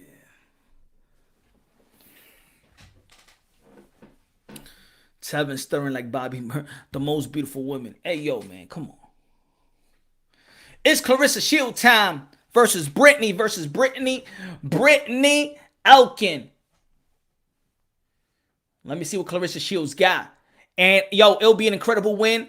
Ladies and gentlemen, this is heart and dedication right here, man. Claressa Shields, she ain't talk about it. You see other people that talk about ish. Yo, these ladies, see, I'm gonna tell you like this. These ladies got heart. You know why? Because because we don't see the dudes doing this. The ladies, well, when they talking about the octagon and there's boxers, man, I know they don't have to go to the octagon because they're getting paid, right?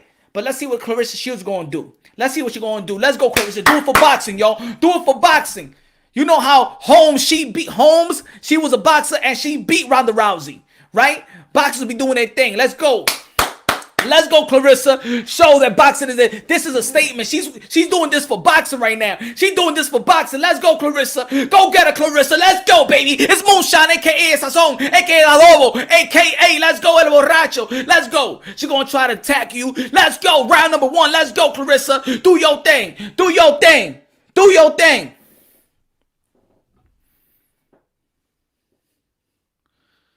Yeah, she looking like a boxer right now. Here go, Claressa. She got heart to do it, bro. She got heart for this, man. Here we go. Go forward. She try to kick you, Claressa. Here we go. Go forward. Try to land that right. Oh, yeah. Look at that jab. It's beautiful, precise what she try to look. It sounds good. Good. She trying to go for the leg, Claressa. She's going to go for the legs. Just hit it with that 1-2, that straight punch. You don't got no straight punch like you, Claressa. You're going to hit it with that right hand. Yeah, I like that. Okay. Ooh.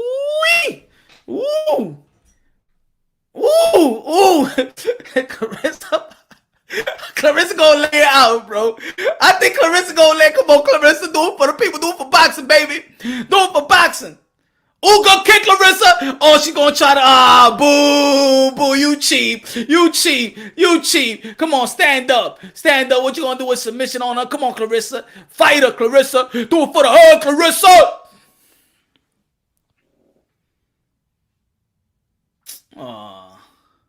Hit her, damn it.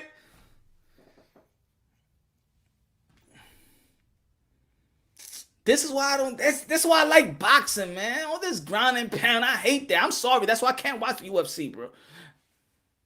Stand up, Dad. She's strong. Claressa Shields, she got back up. She's strong.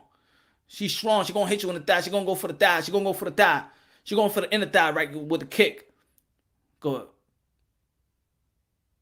Yeah, Claressa. She's strong. That's what I'm talking about. Get on top of Claressa. Pound her out. Pound her out. That's what I'm talking about. Claressa, yeah. Claressa, yeah. Yeah. Yeah. Get back up. Get back up. Get back up. Get in the headlock. Get in the headlock, Claressa. You got it. I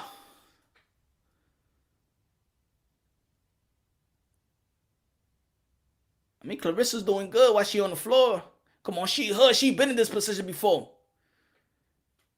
Get on that lock. On. Yeah. Oh, she got on a bad position right now. Okay. Oh, come on, get up, man. Yo, to be honest, in like in MMA, I think they should. I think girls should just get the referee be like, it's okay. That's like 20 seconds. All right, y'all gotta get back up.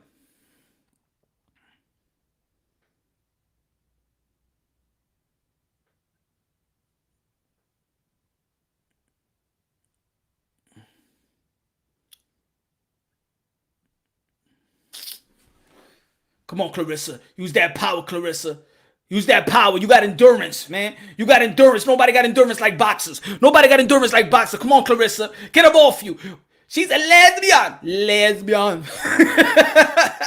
Get off of her like that. Alright? Shit. Come on, man.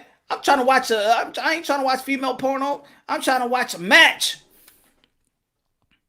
She in trouble. You think HLD she in trouble? I don't know yet. I don't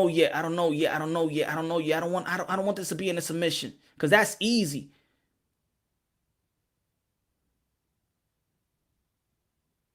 See, this is why I don't like. This is why I don't watch really the MMA. That's why I don't watch the UFC and all of that stuff. Like, this is whack. This is boring. Like, I think when it's too long like this, come on, man. Come on, man. I ain't trying to watch no les porn or something like that. You think she'll make out of the first round? Yeah, I think she's going to make it out of the first round. She's going to make it out of the first round. Let's go. Let's go. Listen to your coaches. Listen to your coaches. Listen to your coaches. They ain't going to hurt her.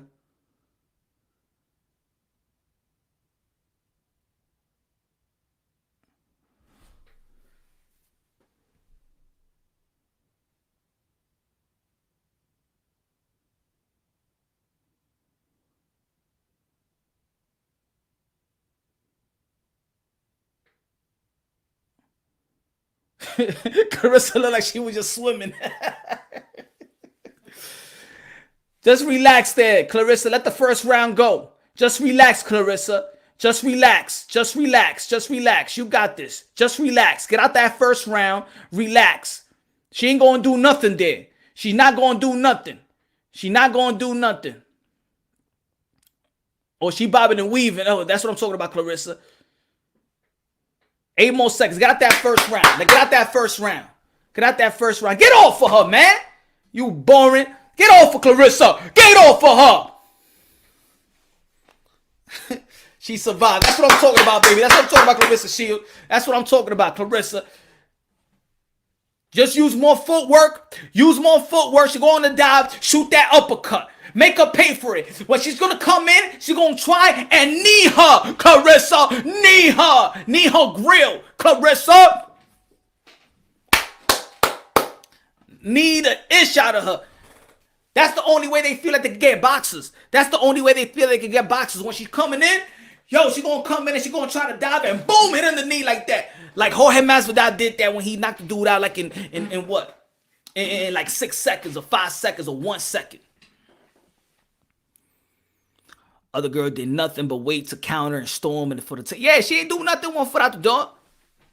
She ain't do nothing. This is what they try to do to boxing. Let me just ground and pound. I hate that ground. That's why I don't watch it, to be honest. I can't get MMA. I can't get into MMA because this ground and pound. It's too long on the floor. Let's go, Claressa. Let's go. Let's go, Claressa. Do it for boxing. You got boxing on your shoulder right now. You letting the whole world know.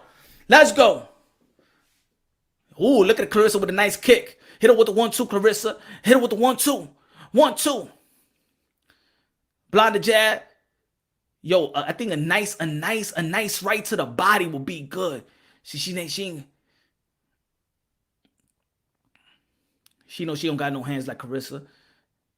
Yeah. That's what I'm talking about, Claressa. Let's go. Good right hand by Claressa. Let's go.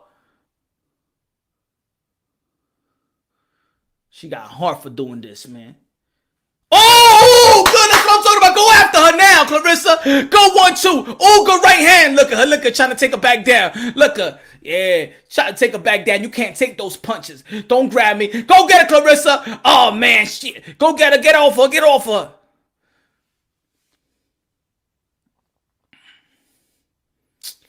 Oh, this girl's trash, bro. I don't give a damn. You trash. Get up. Get up. Get up. You scared. You scared to go toe to toe. You scared to go toe to toe with Claressa Shields. You scared to go toe to toe. Elkin, you just want to hug her. You just want to hug her. What's this? You gonna stay there for another 3 minutes? You gonna stay there for another 3 minutes? Or she gonna need the ribs right there. Shields punches loud as F.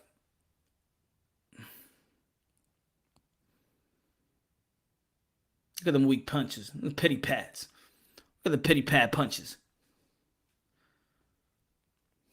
Claressa can't mark this girl, but she could if she stays on her feet. But you know what's good? That she gonna know what she need to work on too. I think it's this chick that's trying to survive, bro. What are you doing?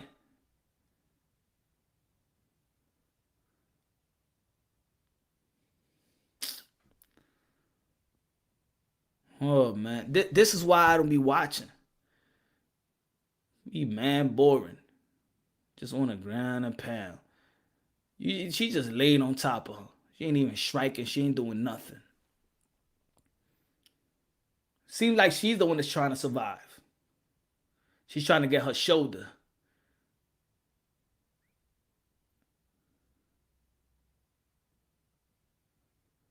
What is she trying to do, though?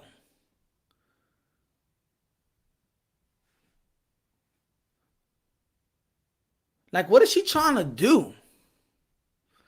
Yo, Mountain, that's why I don't be watching MMA. That's why I don't be watching MMA. It bores me, bro. It bores me.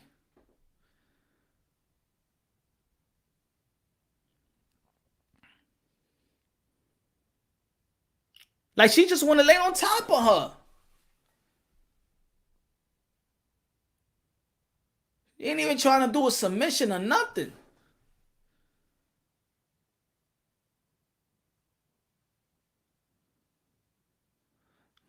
She's trying to recover after getting cracked. Yeah, that's what she's trying to do, Troy. Oh, she could get your shoulder right there, though. She could get your shoulder right there, Claressa.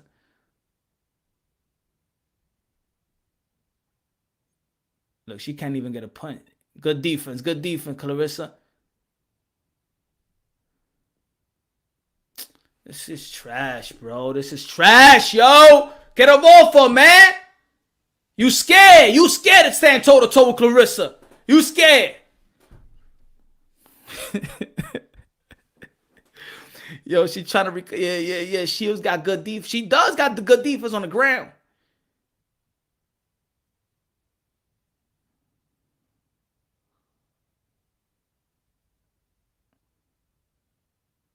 Even though that she's been on the bottom for quite some time. Good, Claressa. Good shot, Claressa. Good shot, Claressa.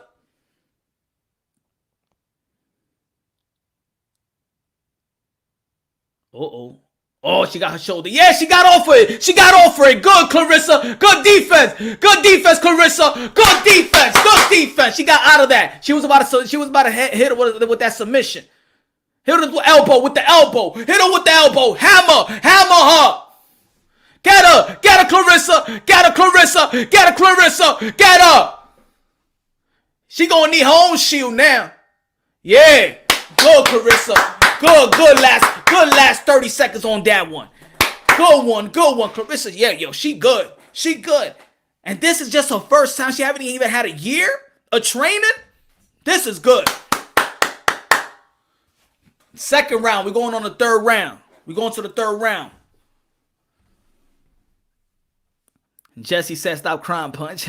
I'm not crying. I'm just saying it's boring. It's boring to me. You just staying on the ground for a good 3 minutes. I don't want to see that shit. This is why I love boxing. Toe to toe.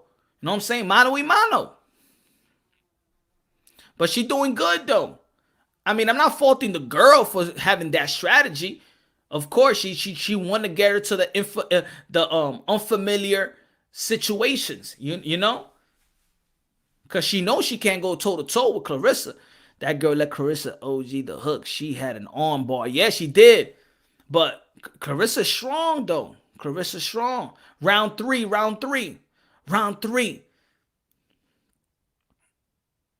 Come on, Claressa. Don't let her get you on the ground again. Don't let you go on the ground again. But you're doing a good job. You're doing a good job so far. Good kick.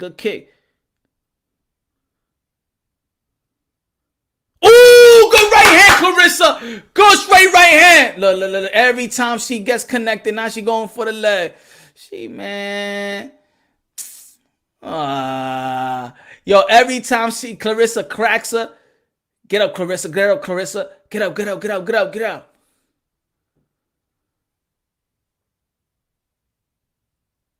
Yeah. Kick. Boom. Oh. Yeah, Claressa. Yeah.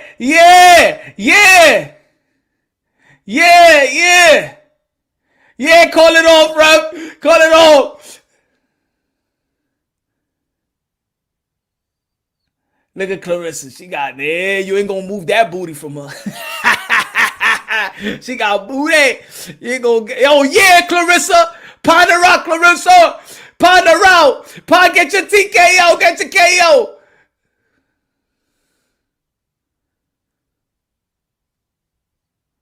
You ain't gonna move that booty, girl. I'm gonna tell you like this. You ain't gonna move that booty. Hey, you ain't gonna move that booty, right, girl. Yeah, Claressa, pound her out. That's what I'm talking about, Claressa. She's in unfamiliar territory. Pound her out, Claressa. Pound her out. Yeah.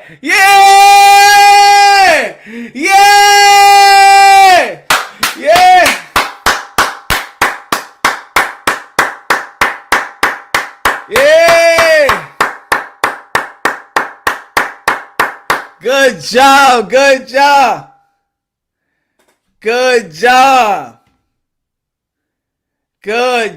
Claressa. Good job. That must feel good. Good job, the queen, man. The queen. Oh, yeah.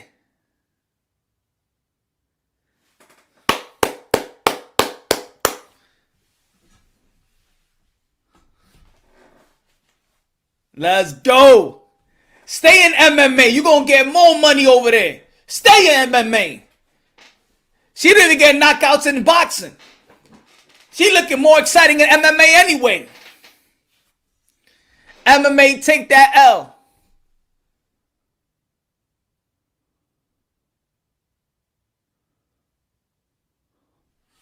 That must feel good.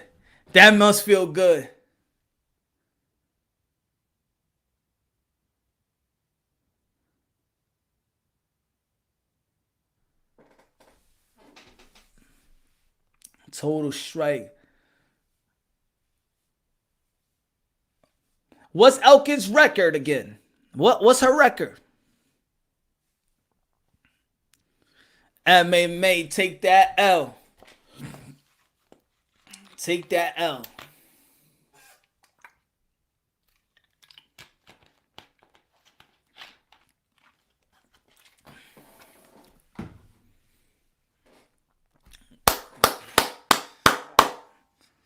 Claressa got the heart to go to MMA. He said, hey, till they ain't going back. She don't got to go back to boxing. Yo, she looked more exciting in MMA than in boxing. At least she got the knockout. She got hard, bro. This is a whole different level, man. Yo, that's it. It's time to give her the ultimate respect, bro. Yo, the investors, networks, yo, pay respect for Claressa Shields, man. Come on. And she don't even she shouldn't have to go to MMA to do this. But now that money gonna come. Now you're gonna have to pay him boxing to make her come and box. That's it. She $1 million star right now. Now everybody gotta be on hands on deck. If you a boxer fans, let's promote Claressa. Let's promote her, man.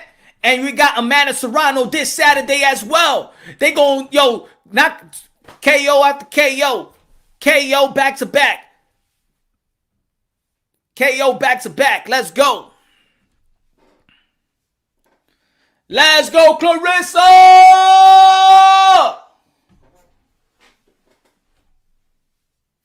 So I'm talking about cross promotion. That's what I'm talking about. Woo! That's good. That's good, man. I'm happy for her, man. I'm happy for her. Excuse me. Let me read the comments. Rap star say he proud. Johnny, she won. Yeah, she won. Knockout. Yeah, Claressa Shields won. Knocked her out in the third round. In the third round. I root for any boxer that enters the octagon. Yep. Me too.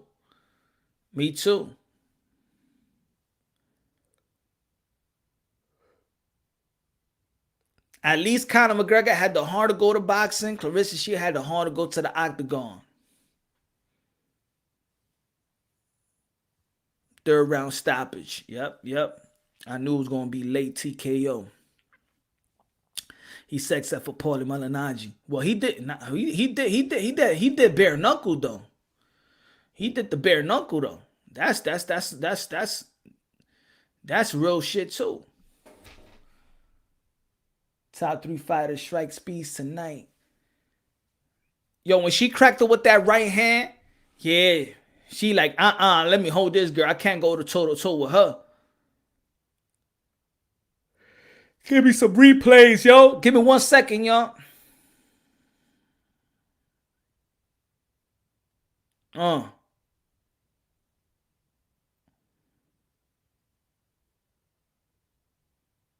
Shout out to John Jones too.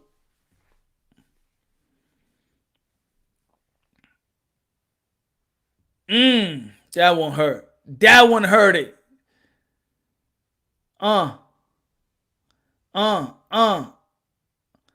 When she got up and she hit that uppie, boom, boom, boom, boom, boom.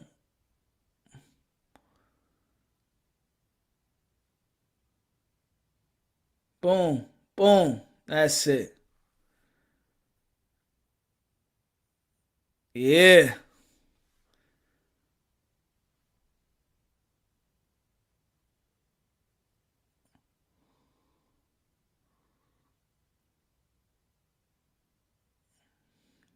You know that Amanda Nunes and Claressa Shields gonna make a lot of money. Even though she ain't ready for Nunes, but even now, that's gonna make a lot of money.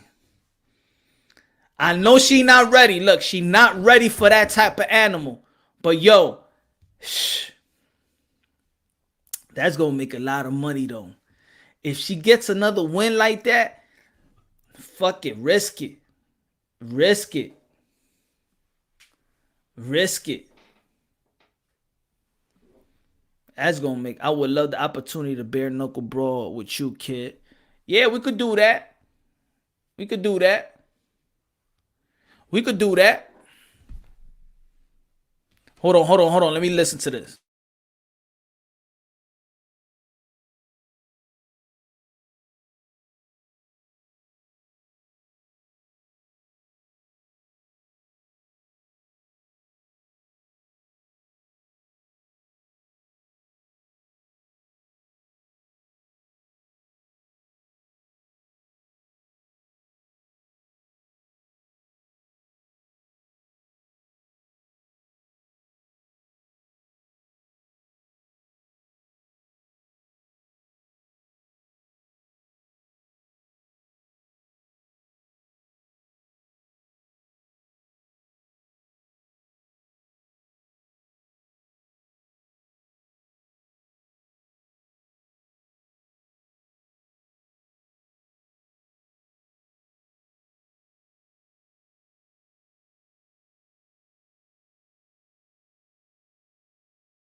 Bravo, bravo, bravo. Bravo.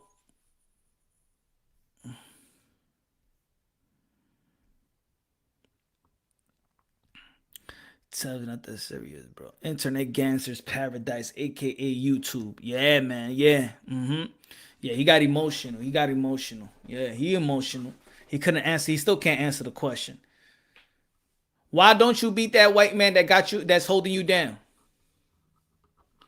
Well, yeah. Why you don't go? Why you don't wanna? Why you don't fight that white man that's holding you down in the alley? That's holding you down. That's keeping you from shit. Why you getting mad at me? Why you getting mad at Punch? Huh? I ain't the one that's oppressing you. I ain't the one that's keeping you down. There you go. Black on black crime. They want to talk all that tough shit to me. Why you don't beat that white guy that's holding you down? Huh? Why you want to talk to Punch drunk? Why you want to fight me? I ain't oppress you. Yeah, you want to talk tough. Just like in the hood. Everybody want to kill each other. But yeah, nobody want to attack the people that's oppressing. Yeah. They're always talking that tough talk. But the people that's keeping them from succeeding, the people that's keeping them from getting money, and you can't get a loan, you want to attack them.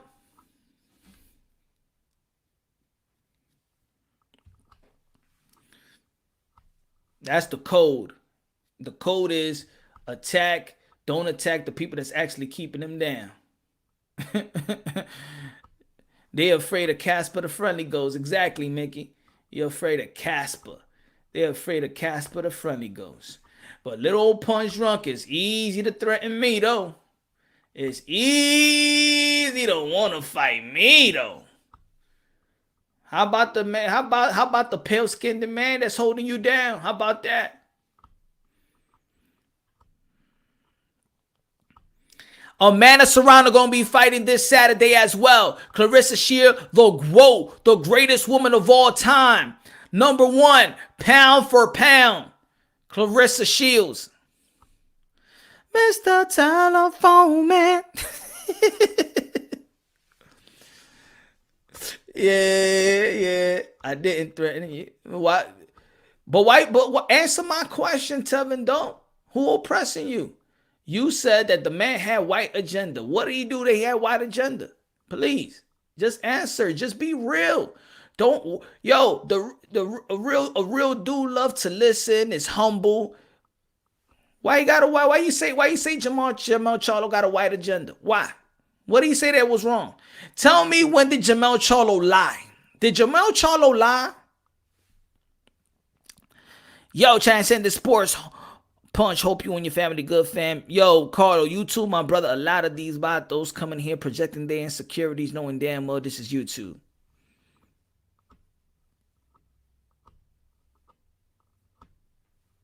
Put Claressa in there with a known striker, and I like to see that one. Yeah, but you know what? You know what, TGE? I think they were always, her opponent were always trying to take her down, because they're gonna see this and they be like, all right, the girl, Brittney won the first 2 rounds, so they're gonna go after Claressa Shields, trying to, the ground and pound game on Claressa Shields until she get that thing ready.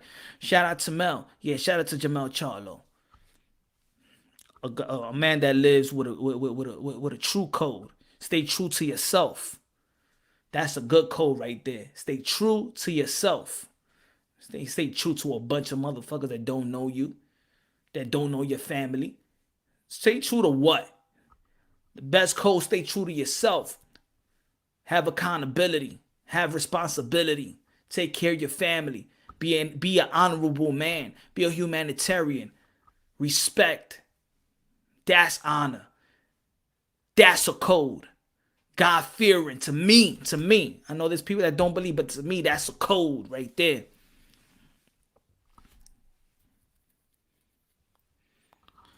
Punch, don't even, bro.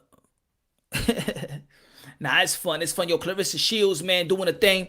Yo, bravo to Claressa Shields. got great heart, great statistical fortitude, mental fortitude.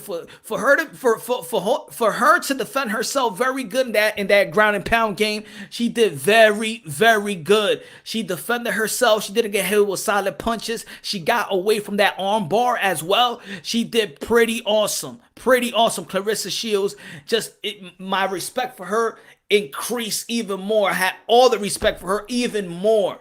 Even more. Please, this is a gentleman's sport, right? Boxing.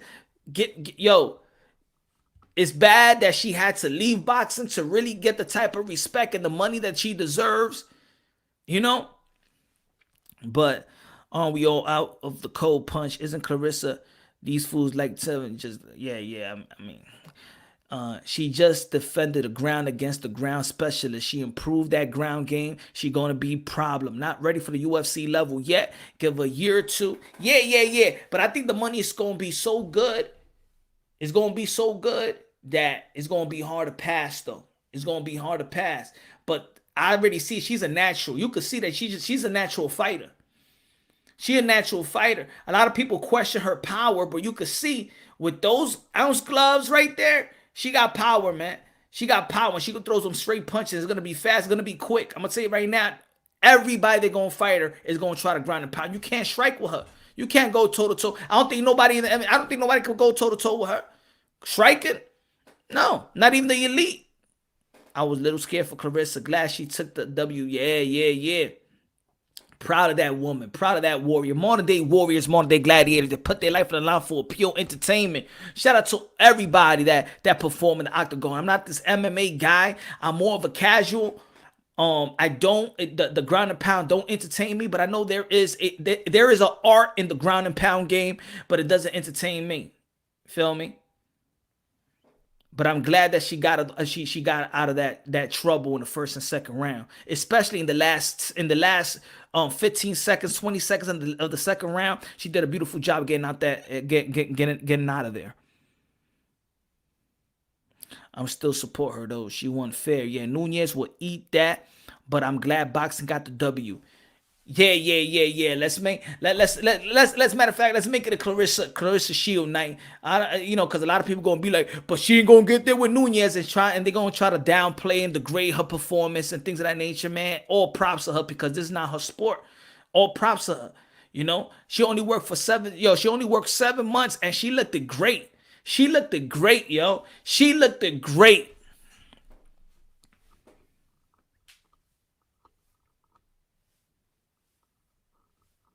You guys trying to trigger. It's alright, man. You could tell he's just a bitter racist dude right there, man. It's alright. He mad. He mad the pale-skinned brother took his girl. He mad. Claressa could have choked her out at the end. Yeah, she could have, but I like that because that's more entertaining. You feel me? That's more entertaining. She isn't the same weight. I know. What was her weight today? What was Claressa Shields' weight today? Congrats to Shields, but Elkins was handpicked for Claressa. Everybody is handpicked. You feel me? Everybody is handpicked. You know what I'm saying? Everybody's handpicked. Put it that way.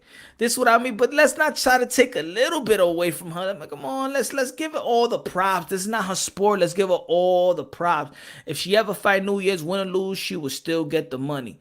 Yeah. And everybody gonna give her props. The excuse is already coming. Yeah, man. 155. Damn. So she was okay. All right. You know what? That's gonna bring more money. Then who's gonna fight her in boxing? Does she got any noticeable opponents in boxing? I think she should stay in MMA for one more year, and then go back to boxing. But wait till she fights a decent opponent. For me, that's a decent opponent to me, man. I'm not taking nothing away from her. I'm giving her all the praise. This is not her sport, bro. This is not her sport. I'm giving her all the praise. Wait till she fight another person. Wait till she fight an elite. Now I gotta wait. Now I can't give her props because I gotta wait. Oh, come on, guys. Just give her all the props. Can we give these athletes the whole props? Thank you.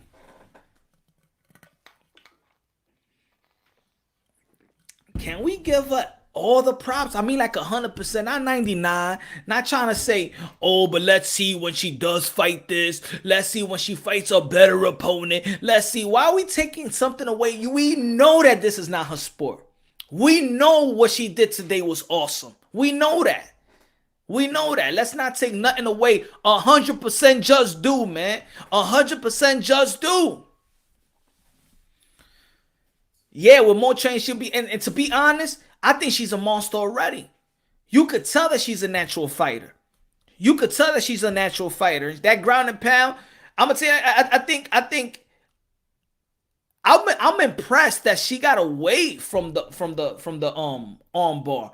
I'm impressed that she held her composure while she was, for 3 minutes in the first two rounds. She was on top of her. She tried to hit her. She couldn't hit her with clean shots. So I'm proud of her, man.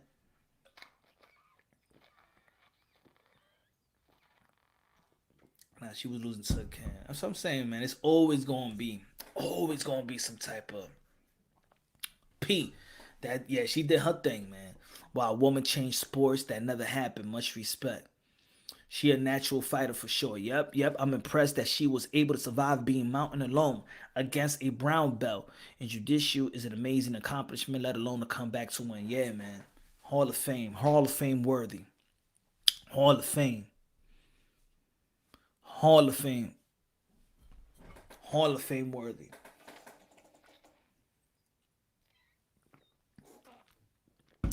I missed it. It was a KO. Yeah, it was a TKO, but she was just pounding on her. They was on the ground so deep. She was just bang, bang, bang, bang. Well, she was trying to hold her. And then she got off of it, and then she tried to come back. Claressa Shields hit her with a nice uppie, and then that right there did the damage. She fell back. Claressa got on her. She started pounding on her, pounding. Boom, waited for a couple seconds, started pounding her again, and the referee said, "No más, así, Claressa, no le doleres."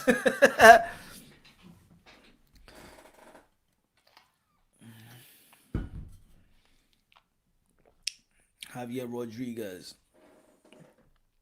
Oh, let me take this out. Hold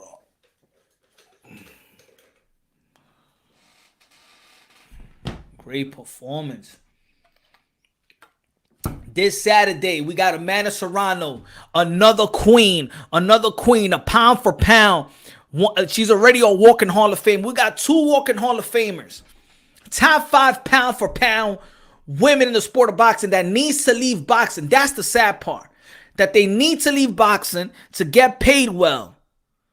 To get the respect that they deserve by networks, by people that got by the hands in the cookie jars in the sport of boxing. She's going to do, she's doing the UFC this Saturday. Shakur Stevenson is fighting this Saturday. Let's go and support Amanda Serrano, 7th Division World Champion. Yo, a queen, unified champion. Let's go. Amanda Serrano is next. And she also states that Claressa Shields is number 1.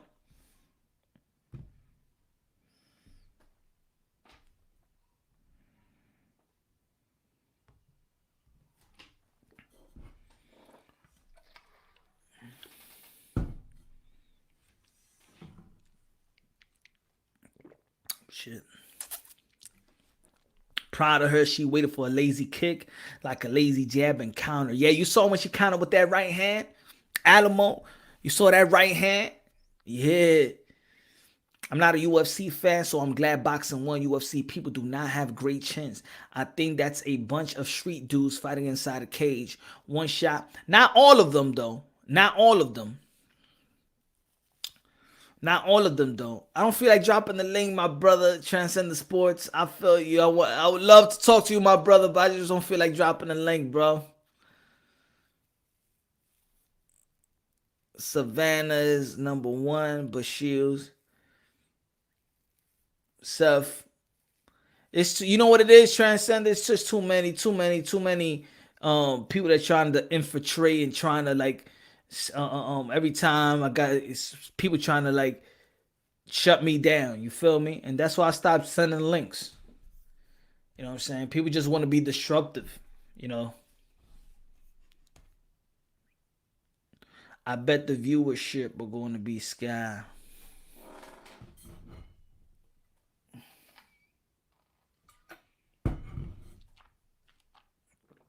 I think the playback. Look. She's food for any fighter in the UFC. Andrew. Thank you, my brother. Thank you. But come on, let's give respect, man.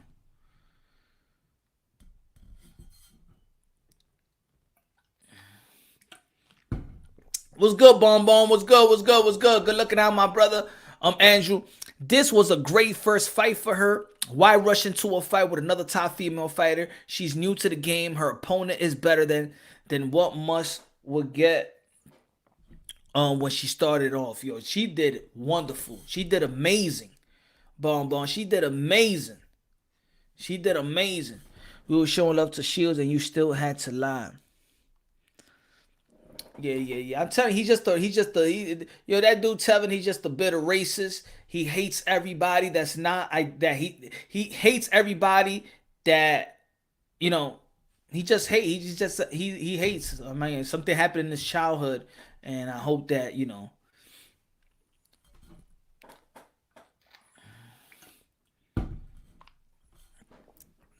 something happened in his childhood, bro. But it's all right. Probably a priest or something. Nah, I'm just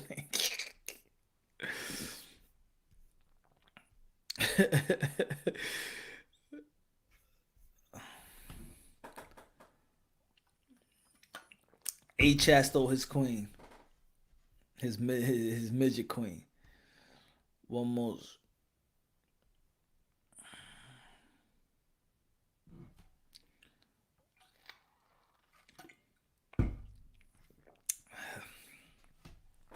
Lay off of him.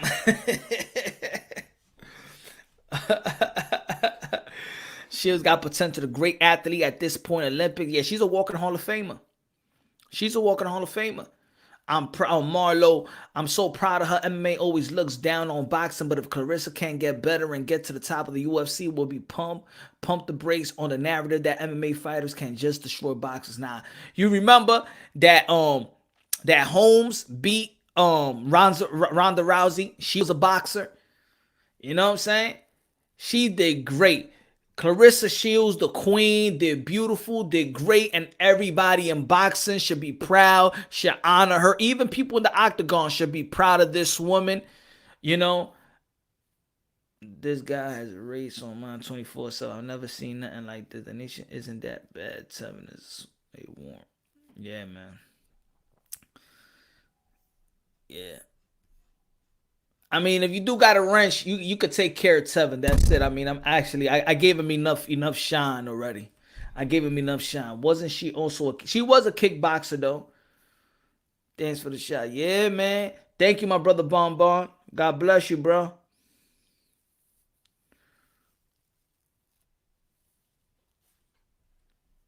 Yo, Punch, you the man, bro. Thank you, Slugger Sam.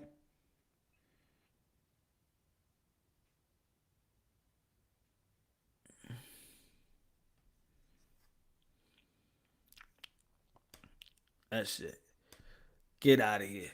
I do it myself. I gave him enough shine for the day. Tevin, instead of going on a channel off his code to celebrate Claressa, would have rather stay here and spreading his bitterness. It's sad, I know. You know what I'm saying? I put him on I had to put him on, like, you know what I'm saying? I gave him love shine. Great call, Punch. Thank you. I normally don't do it, you know, but hey. I feel like right now everything is all positive. Claressa Shields, you know, represented boxing, and it's time for boxing to represent her. We saying that she's doing this for boxing, but remember why she's there in the first place. You know what I'm saying? It's because boxing is not representing her the way she deserves. This is why she's there in the first place. So it's time for boxing to look out for Claressa Shields. And that's what it is.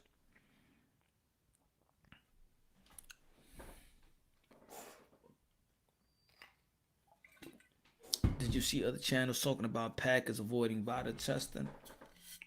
Yeah, like if Earl Spence wasn't the last guy to be in the VADA testing program.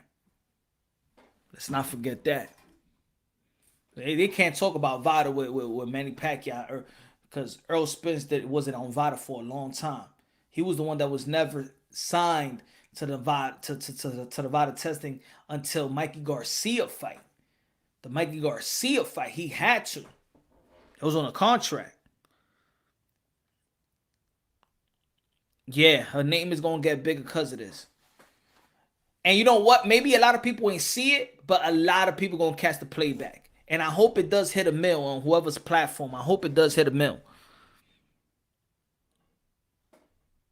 I heard you, Brock, bruh, Tevin.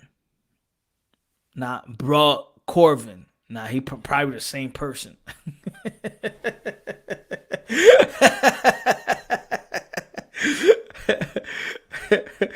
Tevin must have daddy problem.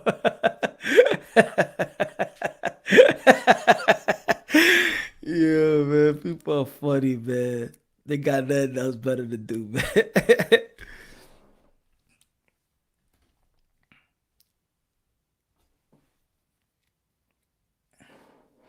That's his man. Yeah, that's his man.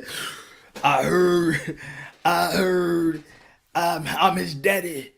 I heard you black my baby. If Claressa's serious about fighting MMA, she needs to be doing it full time. Too many killers in the sport to be going back and forth between MMA and boxing. I know, but maybe she's special. She could do both, man. Maybe she is. Maybe she is the Deion Sanders of combat sports. Maybe she's the Deion Sanders of combat. Maybe she's the Bo Jackson of combat sports. Rob, good looking now. Good looking now. Entering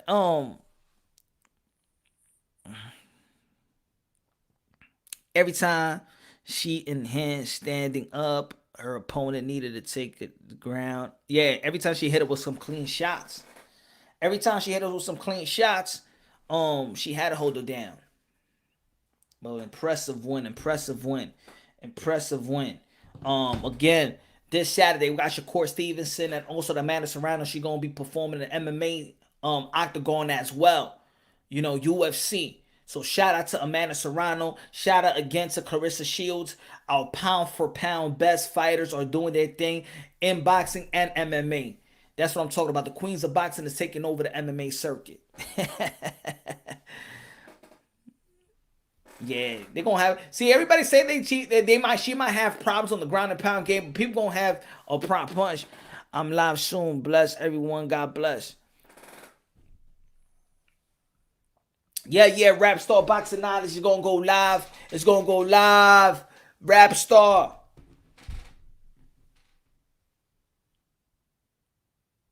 Hold on. Let me get you.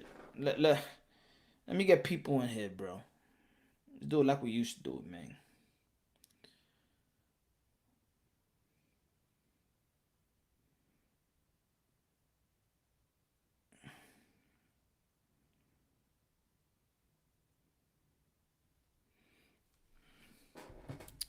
Rap Star, what time you going live, man? At what time you going live, Rap Star?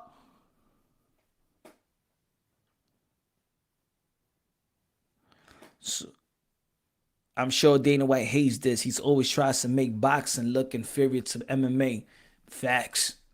Kobe, what's good? Dímelo, mi hermano. ¿A dónde es que tú estabas, mi hermano? ¿Dónde es que tú estabas? Dímelo, Kobe. Nah, thank you, Troy, for tuning in.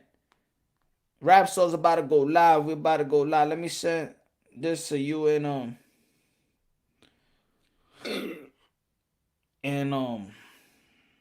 Transcendent Sports. Hold on, my brother. I got you.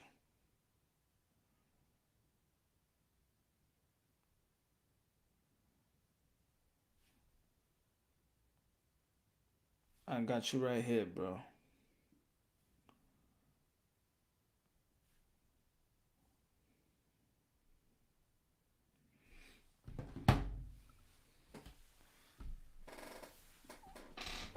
Oh, put your link there, Rap Star.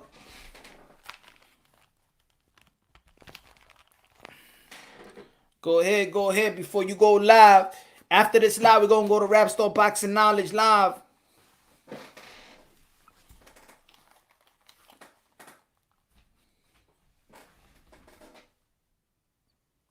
Thank you, Cho, for tuning in. Yeah, and then we're gonna go after in Juneteenth, man. It's gonna be lit, bro. Juneteenth is gonna be lit. Shout out again to the WBC for the Juneteenth. Shout out. Rap Star Boxing Knowledge. Transcendent Sports. What's good, my brother? Hey, what's going on, my mate? What's happening to the brethrens on the other side of the pond? Hey, Punch, what the fuck is the code? What's the code, man? If you ain't got the code, you're not allowed in here, bro. So what's the code? You better fucking know what the fucking code is, bro. What's the code? What's the new code? The code is you better not be a delusional motherfucking idiot, bro. Well, the code out there in the YTBC, there's a new code out there. You know what I'm saying? There's that's what I'm asking you. Couple of people. So a couple of people, they got this is a couple of groups out there. They got that. Not a couple of groups, but there's this one group that got this code, right? That you gotta hate everybody. You gotta hate everybody and hate and only speak highly of yourself and speak dirty, nasty about everybody else, every race except your race. That's a code. You know what I'm saying? So you gotta hate everybody else. That's the new code. So Jamel Charlo, he's ousted from they wanna take him out from the African American community because he said, you know what I'm saying, that Wilder basically, you know, he lost to another skillful a man, and people out there didn't like his comments, and they want him out of the black community. Him and his twin brother. What do you feel about that, Rap Star Transcendent Sports? Yeah, listen. Before we get to Transcended, I want to just say this, bro. So if you speak reality with Deontay Wilder, no matter where you come from, you get taken out of this minority of the Wilder fans. Is that what we're hearing? So we're hearing that the Wilder fans do not accept you if you say something real about Deontay Wilder, if you don't agree with his cheating, if you don't agree with his excuses, and if you don't agree with all the fucking antics, you're a motherfucking hater. That's I'll say like this. That's the new code. So that you're a hater. Well, not even that. Is that it's not that you're a hater. No, that's a hater is different else. Is that you're not part of the African American community. If you do not agree on what you know Wilder have said, and you go against that grain, and you go against whatever, then you're not part of the African American community. Yeah, go ahead, Transcended. What do you feel about that, Transcendent Sports? What up, brothers? How are you guys doing? Put it this way. I'm gonna keep it like that. Transcendent Sports. Shout out to the Filipinos out there. Shout out to the Asians out there. So the Transcendent Sports. If you go against Manny Pacquiao, you're not a Filipino no more. No, that's crazy talk. What are you talking about? That's literally the most. That's the stupidest thing I ever heard. If you know, there used to be a narrative that said that Manny Pacquiao, that Marquez hit him with a lucky punch. Now, if you came out and said, you know, Manny Pacquiao, he lost fair and square, he didn't get with a lucky punch. You ain't say he hit it with a lucky punch. You're not Filipino. You're not going by the code.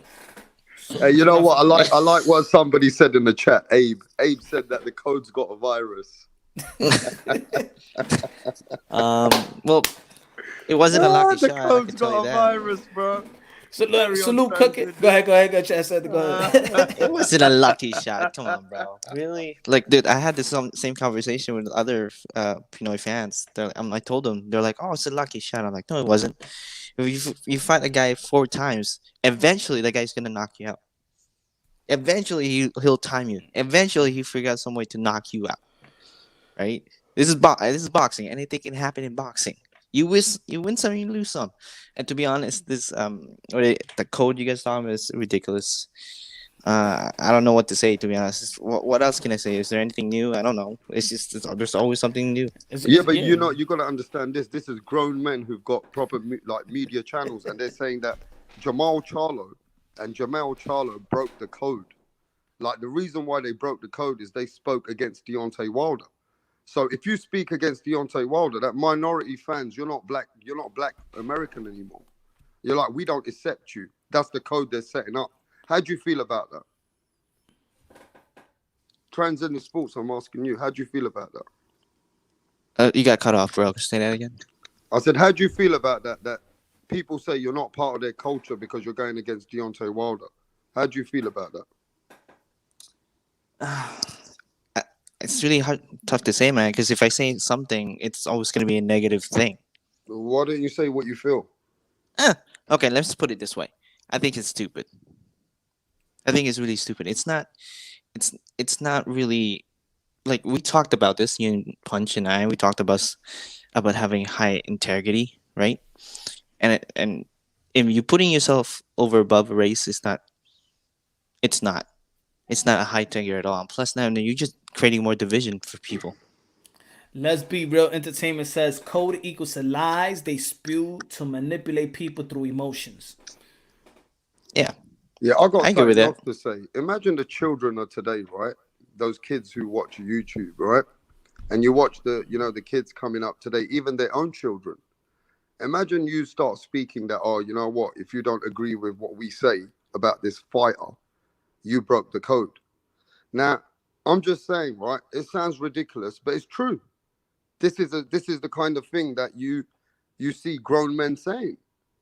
So at the end of the day, you can say, oh yeah, it sounds ridiculous, it's stupid, but this is reality, bro. And the truth is, the kids of today, they get confused. You know what I'm saying? That's not the way to preach, if you ask me.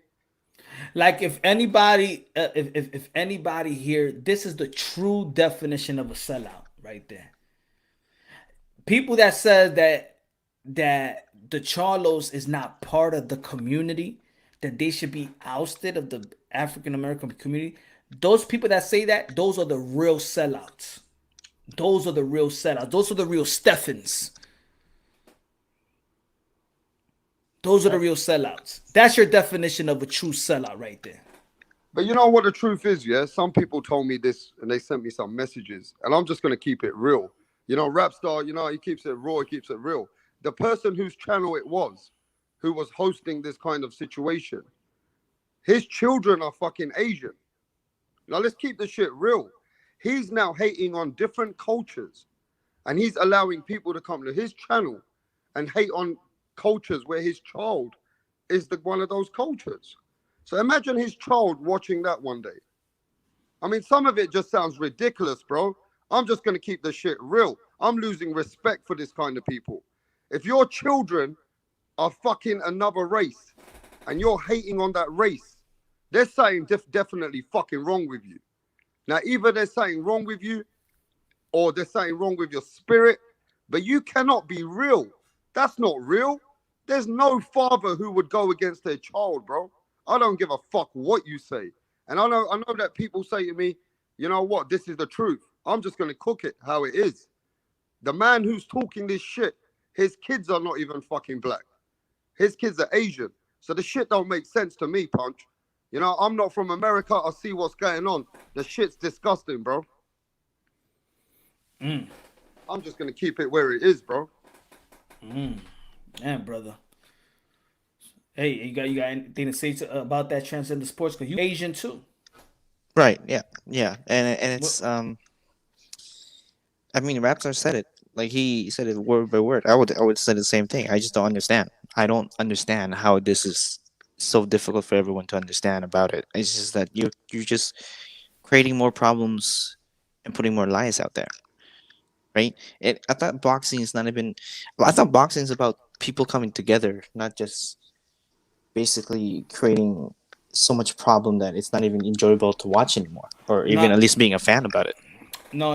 There is certain people that there's certain individuals that unity is not united with everybody in every kind and every culture. That's not, for certain people, that's not unity. You know what I'm saying? Unity is, for certain people, unity is a Dominican just looking out for his Dominican people, or Filipino just looking out for Filipinos, or African American just looking for African Americans, Africans just looking out for Africans. And there's a lot of people and there's a lot of groups that think like that. And then there's other groups that they don't care about. They just look at everybody the same. They just want to grow with anybody. It doesn't. They have their heart and soul is a melting pot. They don't think like that. Those are the type of people that actually go that go far. You know, you could be versatile, and you could hang around and build with every walks of life. That's beautiful. That's beautiful. Right. It's like New York. Exactly. And It's this is like why, and this is why I am the way I am. Because I'm from New York. It's a melting pot. I'm from Toronto. It's the same thing. You It's the feel me? same thing. So I love chilling. I love chilling when it's around the Korean town. I could be in Chinatown. I could be in Wash Heights. I could be in BK, BX. I could chill with the Russians out there in Coney Island, or the Italians out. Yo, it's a beautiful thing when you are versatile enough, and then you blend in with the culture. You feel me? You blend in with it, with my Albanian peoples and stuff like that out there in LES. You know what I'm saying? That's beautiful. But there's other people that be like, fuck everybody else. And the ugly thing is that if you're, I've seen this from real racism. You ever seen when it's almost like when the white daddy and he finds out his daughter is dating outside the race, right? And you're not my daughter. How dare you dating you? You know what I'm saying? How dare you date her? Get out the damn house. You know? People have become what they hate. That's what it is. People have become what they hate. Yeah, but I don't think really. Yo, right? no, because back then, if you had those type of white folks that didn't hate black people, like, I just love everybody. What? And they probably have racist folks. This is the same shit. So now that the guy's actually loving, he will say, hey, Canelo Alvarez is the #1 pound for pound. What? Fuck. How dare they say, yo, fuck these dudes, man. They shouldn't be in the African American community. You understand what I'm trying to say? They become what they hate. But you know what? Rap star? If you got a multicultural home, like you were saying, that gentleman is a multicultural, and he got a Which is what I got told. People emailed me, yeah. But you know what? Then that's not the way he treat his household. Then that's not the way people treat their household. This is just the internet. This is a hustle, but that's not the way their hustle is. You can't be I can't be on some, I am pro Latino, I am pro, and I got an Asian wife. Then I'm just lying. Then I'm just hustling the people out there. You know what I'm saying? I'm just hustling the people out there. Remember, in this YouTube is a hustle, bro. It's a hustle. That's not how they feel in their heart. You can't run your household like that if you're gonna say on the internet, you know what I mean, that you're gonna be against you're gonna be moving a certain way where it's all about the black people, but your children are fucking Asian. So how can you run your household like that? Are you converting your children and your wife into a different way of life? Because the last time I checked, that's your kids. So how could you even be, if you're in the internet a certain way, I understand what you're saying. You're in the internet in a certain way and you run your household differently. That means you're not even the person that you are on the internet. That's not who you are. Yo, I got a question, Rapstar, then to you, Punch. Do you agree, because people say this a lot, do you agree that boxing gets bank on racism when it comes to fighting? No. No. I think it's banked on supporting your countrymen. Yeah. Okay. I don't think it's race. I think it's like I gave this explanation before. is first it's a culture, right? Right? Say for example, the UK culture. The same fans that come over here in America and they buy off the strip bar, the same type of fan base of Bruno when he came out here and fought. It's the same fan for Ricky Hatton. Ricky Hatton is white. Bruno is black. I also think It's the same. It's the same fan. The people that come out and they support Anthony Joshua when he came to New York and they flew in from England. It's the same fan. It's a different culture. It has nothing to do with race. It's about supporting your countrymen. People like also not Canelo. countrymen, Punch. It's also the people that you relate with. Like you imagine, right? You live in a city. Let's say you live in a city like Scotland, or let's say you live in Scotland. You're gonna follow Josh Taylor. You're gonna relate with Josh Taylor. Yeah. If you come from London, you're gonna follow Anthony Joshua. You're gonna follow Conor Benn. It's the same in America. Yeah. When you're from Texas, right? You follow Virgil Ortiz, Errol Spence. It's not even a culture thing first. First, it's identified from where you live. You look at the fighters from Philadelphia. They always support Danny Garcia, even if you're black, Latino. The black people in Philly, they always stand behind Danny Garcia. So it's sometimes, I think, Punch, is to do with the city as well, and even where you're born, and even where the fighter comes from. What's the rivalry in football, right? The same thing. Argentina, Brazil, right? That's Or a Spain. rivalry. Would that be? Well, yeah. I mean, I'm just saying there's a rivalry, right? Are Right. they going at each other because they're white, black? Nah, that's not the rivalry. The rivalry is Argentina versus Brazil. You know what I'm saying? Those are the rivalries. In baseball, Puerto Rico, Dominican Republic. Does that has to do anything with race? Nah. In the Olympics, if it's Ukraine versus Russia, they could look the same. It has nothing to do with race. It's not race. And sometimes you can have country versus country. And it's not about race, it's about pride. It's about pride. You support your countrymen. That's support it. Right. your countryman. Right. Yeah. No, it was just a general question because that's what most people are saying. Do YouTube and those stuff. Manny Pacquiao supported by who when he come here? By the Filipinos. Right. It's not that or the Japanese and the Chinese and we are gonna go for Manny Pacquiao. No, it's just the Philippines. They go for their countrymen. Yeah, And but to be fair, but he's loved worldwide. Yeah, he's but loved his worldwide. base. yeah, but to his be really base. fair, Philippines wasn't behind Manny Pacquiao in the beginning. Manny Pacquiao came to America, and American fans were behind Manny Pacquiao first. Once Manny Pacquiao conquered, he became the guy for his country. He conquered the Mexican fans. Yeah, if you remember, the Mexicans were behind Manny Pacquiao at one stage, and even were the American fans. And it was when he became something, then he became the man for his own country. Right. Well, so let me talk. So, like when Pacquiao was fighting in the inner city of General Santos City, and I was down south, and we were like growing together.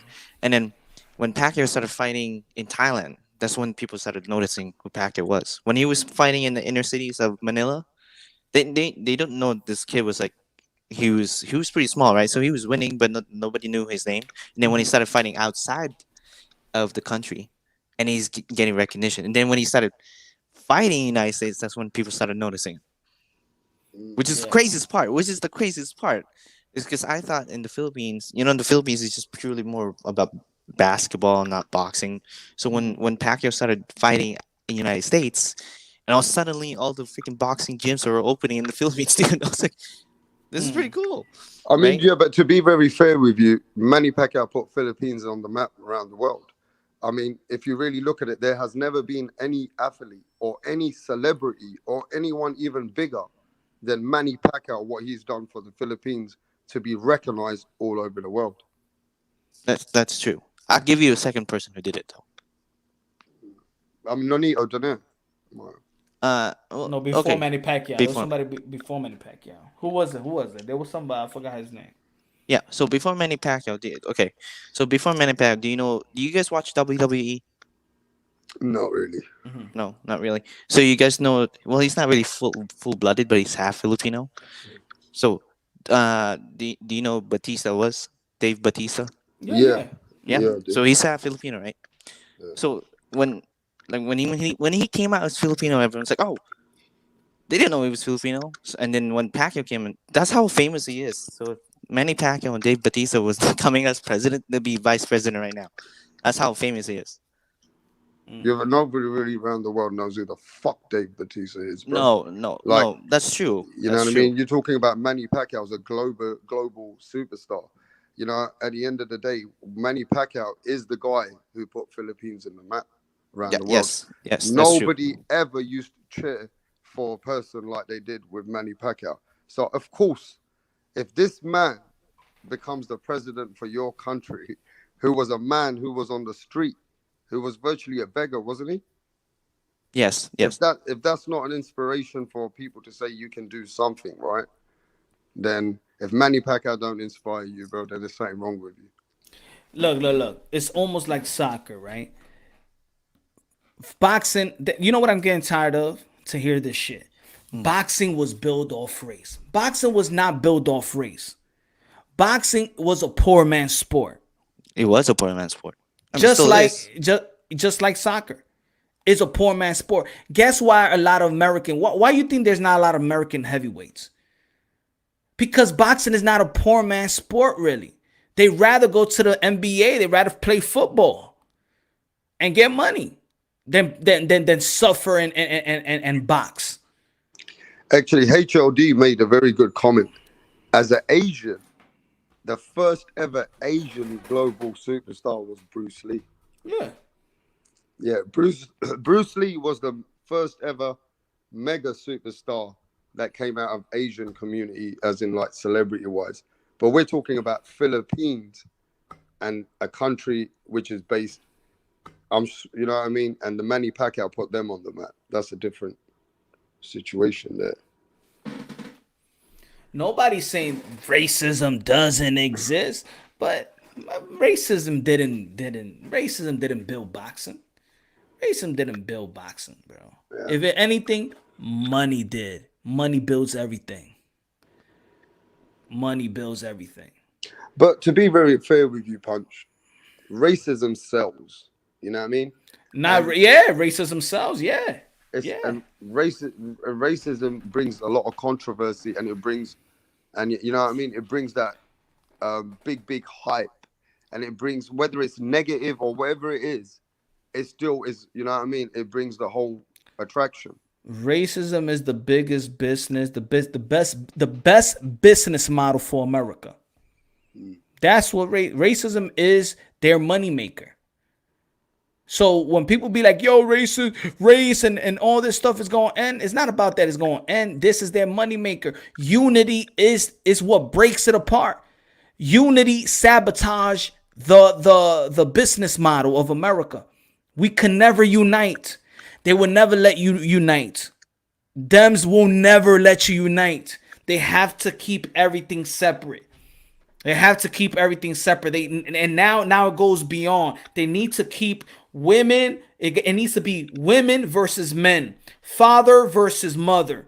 It needs to see black versus white, cops versus civilian versus cops, gays and straight versus one another. That's the way America needs to build. The day that everybody unites, no, they can't have that. So you were never gonna see that. You ain't never gonna see that here in America. But now there's other people that shouldn't capitalize off it. Now they capitalize off it, and that's what you see. And that's what you see in boxing, and that's what you see. That's what you see in these channels. You know what I'm saying? That's what you see. It's race driven. And I've noticed something else. Even when it comes to debating, or you having an intellectual conversation, or you could have a dialogue. And I'm not going to mention names, whether they're professionals or whether they're people which have got channels. You know about this. When they start losing a debate or it's going somewhere else and they ain't got no boxing knowledge, they go to racism. And that's where they want to fucking end the debate. And that's happened to me more than a few times. And that's why I stopped this bullshit going and trying to free smoke a motherfucker. I ain't interested in nobody. That's when I first started. And I always notice when somebody doesn't want to have a concrete conversation, Punch, and they don't want to go into the conversation any more deeper, they go to the racism. They go to the race card. Now let me see. Now let's say this. Let's say for example, right? Let's say for example, my kids is Indian, right? My kids is Indian, Right. and you know what I'm saying. I'm African, right? My kids is Indian from India. I'm African, and I got my YouTube channel, right? And it's popping, but my channel is just based on preserving and giving props to the Africans and giving props to the Africans. Wouldn't you think that my kids that probably watching my channel and watching what I do, they're gonna feel like, damn, dad, but he don't like my other side. I shouldn't be proud of my other side because it's not important for him. My other side is not important. Me being Indian is not important to my African dad. He looks down on me. I gotta stay on code. Maybe if I tell my dad that, what about the Indians? He'd be like, shut the fuck up, son. You gotta stay on code. You African. That's it. Yeah, that sounds fucking crazy as fuck. That's crazy, right? Mm. Like you can't get, you scared, you can't give props. And everything is just African. I'm just giving you an example. I'm just gonna, you could turn it around. If you was the Indian and be like, yo, you can't give props to the African side. Why? My dad don't like African. What is it? How a kid grows up in a household not being proud? That's mad. No, that don't even sound right. And I can't even respect any man or anybody trying to preach a certain thing like that, because that innocent child don't deserve to even be in that conversation, bro. That's why I say it's a hustle, bro. That's why I say it's a hustle. Yeah, but there's a hustle, but then they're selling your fucking soul, bro. Yeah, but it's time. It's for people to identify that. It's identified. Like in the street, you know when you being hustled. You know when you being hustled. You know what I'm saying? There's a lot of people don't know they being hustled. This is why, look, in America, things are getting better. It's getting better and better and better. And the new generation, they know it's getting better and better and better. And then they have to suck you right back in with this racist shit. That's why it took to my son was 10 years old to even question me. He says, Dad, what's racism? At 10 years old, my son said, what was racism? I didn't even want to answer the question because he didn't feel it. His friends was Asian. His best friends was Asian, Black, Italian, Puerto Rican. Those were his crew. So him growing up and these kids been from preschool, they did elementary and middle school. Half of middle school together. So them kids don't know nothing about this racism because they grew up with everybody.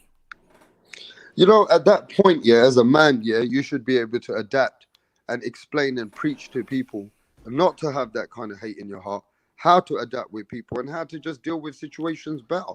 They know the answer. Yo, at this, I'm sorry to cut you off, but at this time, 2021, they all know the answer. They all know the answer. This is why the trolls that was here earlier, Tevin Campbell, I said, who's holding you down? What person is holding you down? Who's keeping you from somebody? Who's not giving you privilege right now? Who? They can't answer that question because that's it. Because they all free. Everybody here free. Everybody here is free. Everybody. And if you're not free, let us know right now who's keeping you from your freedom. Let us know. Point them out. What city, what state, what household, what area code? Let us know. Let us know. Come on, man. That self-victimhood mentality, man. Anybody, any race, that self-victimhood in America. Yeah, but I'm talking about America. I ain't even talking about the world. I'm talking about America, man. I'm talking about America. That jealousy and hate always going to exist, even in your own communities. Because you got to recognize this. You know, if you come from the projects in any part of the world, you got to understand some people always got that hatred inside them. Like they think they're, you know what I mean? They've been done bad. You know, whether it's by the police, whether it's by the fucking victimized, whether they think they're not because they're white. You know, this is the way that you grow up sometimes and you think that, you know what I mean? So some people, they don't grow out of that shit. It's like they don't find themselves. They don't understand how to love themselves, to find better peace within themselves and know how to deal with the past and make the future. You get what I'm saying? Some people ain't strong like that, bro. You can't expect everybody to be strong when they make a negative into a positive. Some people make a negative out of a negative, and they feel stronger by making it a negative. You get me, Punch? Now I think you know what it is the safe. It's like I said before, it's having that card in your back pocket. It's having the excuse. It's having that excuse that keep people safe. You know what I'm saying? Because it has to be everybody else's fault. If I'm not achieving, I got shortcomings, I gotta blame it on somebody. Right. I gotta blame it on somebody. And since the history of this country gives you that leeway, gives you that card for you to pull, because you can always bring race, you can always bring the past. You could always tell somebody that don't know, but you don't know what we gone through, and that's it. That other person has to humble themselves. But you don't understand. So now that person that is telling them like, yo, come on, you could do it, but you don't understand. Look at this and this and that, and people are always gonna go back. That's the crutch. And if I pull it out like, yo, my man, stop using that crutch. Oh, then I'm the sellout, then I'm the coon, and I'm all of this. But then you tell them, would you tell the same shit to your kid? Hell no. You're going to be like, ain't nobody going to stop you. Oh, it's true then. It's true. Some people, it's not about the truth. It's the way they hear it. They don't want you to express the truth. They don't want you to express the truth. What do you mean? Some people just don't want to hear the truth. They know the truth, but they don't want you to justify the truth publicly. They don't want to be called out publicly. I understand that. People don't want to be called out publicly. Let's say you my boy, right? And I know there's something that's bad that you're not doing good, right? And I call you out in front of people, right? You'll be like, yo, my man, you should have called me up. So I understand that people don't like to justify our problems, whether it's in the community. People don't want people to justify it to the masses. That's what gets people riled. I understand that. I understand that people don't want Jamel Charlo to say what he said, knowing that what Wilder is saying, why are you going to justify what Wilder is fighting for? You supposed to be looking out for him. So shut up, Charlo. Don't say it, even though that we know it may be true how you feel, but don't say it. Don't justify, because then people gonna look at you and they're gonna be like, you see, then it fucks up the whole shit. That's the code. Shut the fuck up and let him say what he's saying. Swallow your pride. Just don't say, you didn't hear it? Just don't say nothing. Just keep it to yourself. No, man. Motherfucker need to hear this shit. So fuck you mean keep it to yourself? Keep what to yourself? Who am I protecting? This is a dangerous game in boxing. You got to keep it real. This is a dangerous game in boxing. You got to keep it real. That's why you remember when Roger Mayweather used to train and he's doing the pad work and he'll smack. I remember I don't know if it was a kid or a teenager, and he kept on smacking him. He kept on hitting him with the pad. That's the way you're going to learn, because it's either I hit you with my pad or your opponent is going to knock you the fuck out. I hear you. So you got to tell people the truth, bro. You got to tell them now. You got to tell them. The truth is, Punch, right? I don't know. I mean, I'm looking at the American culture, and it just seems to me, right, that at the end of the day, there's racism all over the world anyway, yeah? We understand racism is everywhere. But what you're saying is true. You shouldn't allow racism to defect you or hold you back in life. You should be able to make that and make a positive out of that, and in fact do better for yourself. You shouldn't allow racism to come in between you mentally or psychologically, hold you in any way. That's what you're saying, right? Yeah. Yeah, it shouldn't be a defect in your life, bro. Mm-hmm. Because the ancestors have done enough to leave the people today with enough. You know what I mean? They got more of a freedom of a choice today than what people had 50 years ago, even 80 years ago. What people had gone through years ago, It's to make it better for these people to make better decisions. It's for all of us, people from all over the world, to make better decisions for themselves. So we shouldn't be blaming racism to try and be, you know what I mean, at the end of the, and you know, just trying to find a way to get away from the real problem. How are you going to move forward if you're going to keep blaming fucking shit from the past? That's why I say back to translate to life itself. How are you gonna move forward if you can't if you can't accept the losses or the mistakes? How can you move forward? How can you grow? How can you grow? But I get it. I get it. It's the hustle. It's the hustle. I get it. It's the super chat. I get it. There's people that know how to capitalize off emotions. I get it. I get the hustle. I get the hustle. I don't respect it, but I get it. Put it this way, for some, it got so good that they can't keep it real no more. There's certain people that just can't keep it. It's almost like a drug dealer. He getting so much money, and then you tell him, yo, don't sell drugs no more. You be like, yo, but my man, I'm getting like fucking 5 G's a week, bro. I can't just stop that. And that's how it is here. It's the same shit here. If I change, if a dude changed the narrative now, and he be like, I love everybody, and he says, you know what, yo, we gotta do this, and this one is good, and Canelo is great, and then the people that you have, you know, molded as your subscribers, they're gonna be like, what the fuck is happening to this guy? He's giving credit to Canelo. He's just been telling me for a whole fucking year that Canelo Alvarez ain't shit and is a cheater and he shouldn't be on a pound for pound list. Now all of a sudden he's good? I don't get this guy. You remember? Have y'all seen the movie American History X? You seen that movie, Transcendent Sports? Edward Norton. No. Edward Norton, right?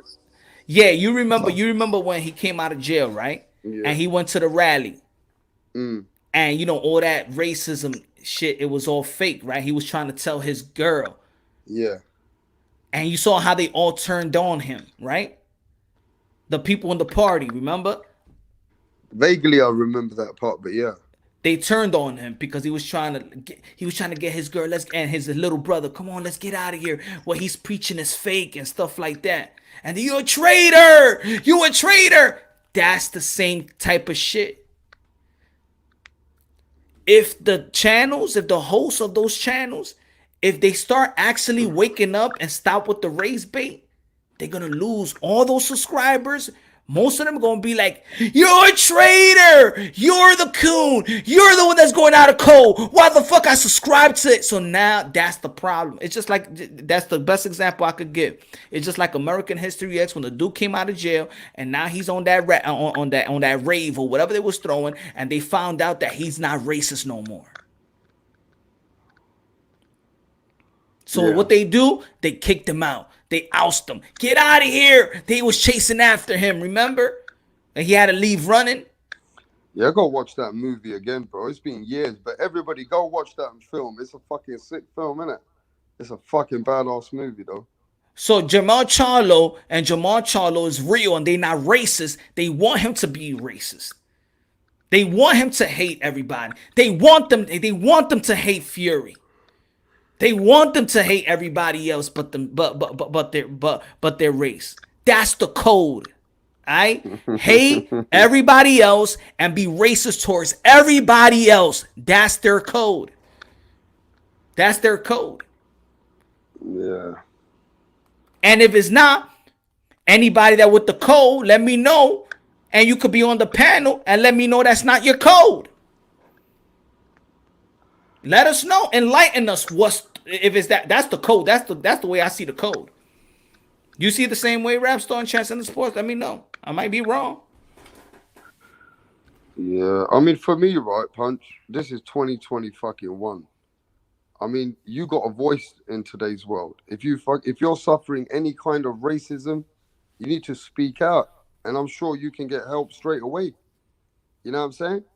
We live in a different climate today, bro. You don't need to hide behind the closet anymore.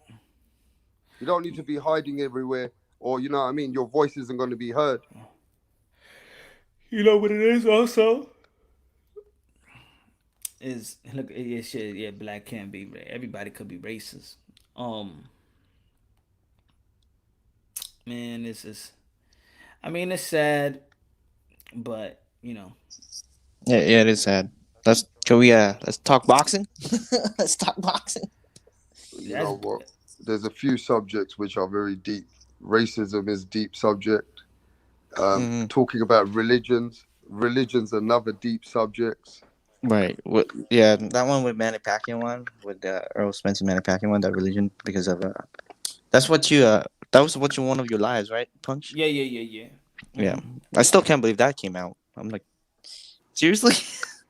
Like, no, I don't know. I like it's just it's toxic. Boxing fans are toxic. Yeah, they It's got it. Yeah, it is. It is. You know why? You know why probably boxing is toxic? Because it's a toxic sport. It's a brutal sport. I mean, humans shouldn't be beating each other to make a profit, right? You're still hurting another human. That's probably inhumane. If you really look at it, right. boxing is toxic and octagon is toxic in itself. Look at them after a fight. They all bloody. And you be like, why? For why? Why you do this? Why you do this to yourself? Why you do this to your head? For money? Look at the boxers that can't that doesn't have their faculties. You fought for the moment and now look at you. You can't even enjoy the money. Why you did it? Humans, their hands is not made to be punching skulls. Why you think they need to wrap their hands and wear gloves? It's not meant for it. Right.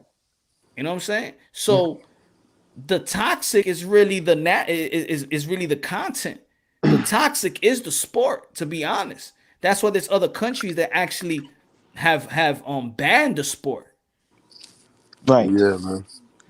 Hey, you know what, Punch? Thanks for having me on there. I got to do some cooking in a bit myself. All right, So my brother. I'm just gonna say this, bro.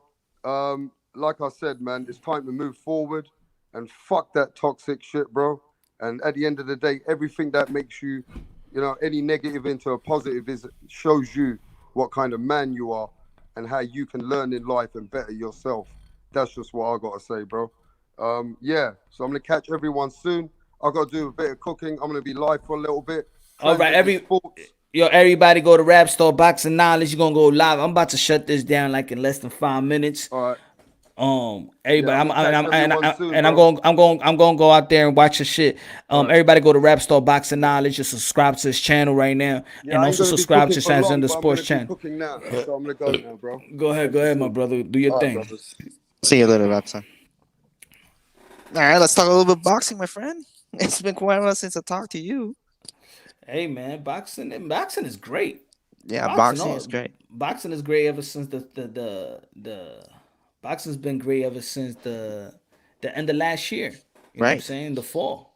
It Yeah, has it great is. momentum. It has. I think we'll be having events every weekend. Yeah, we are.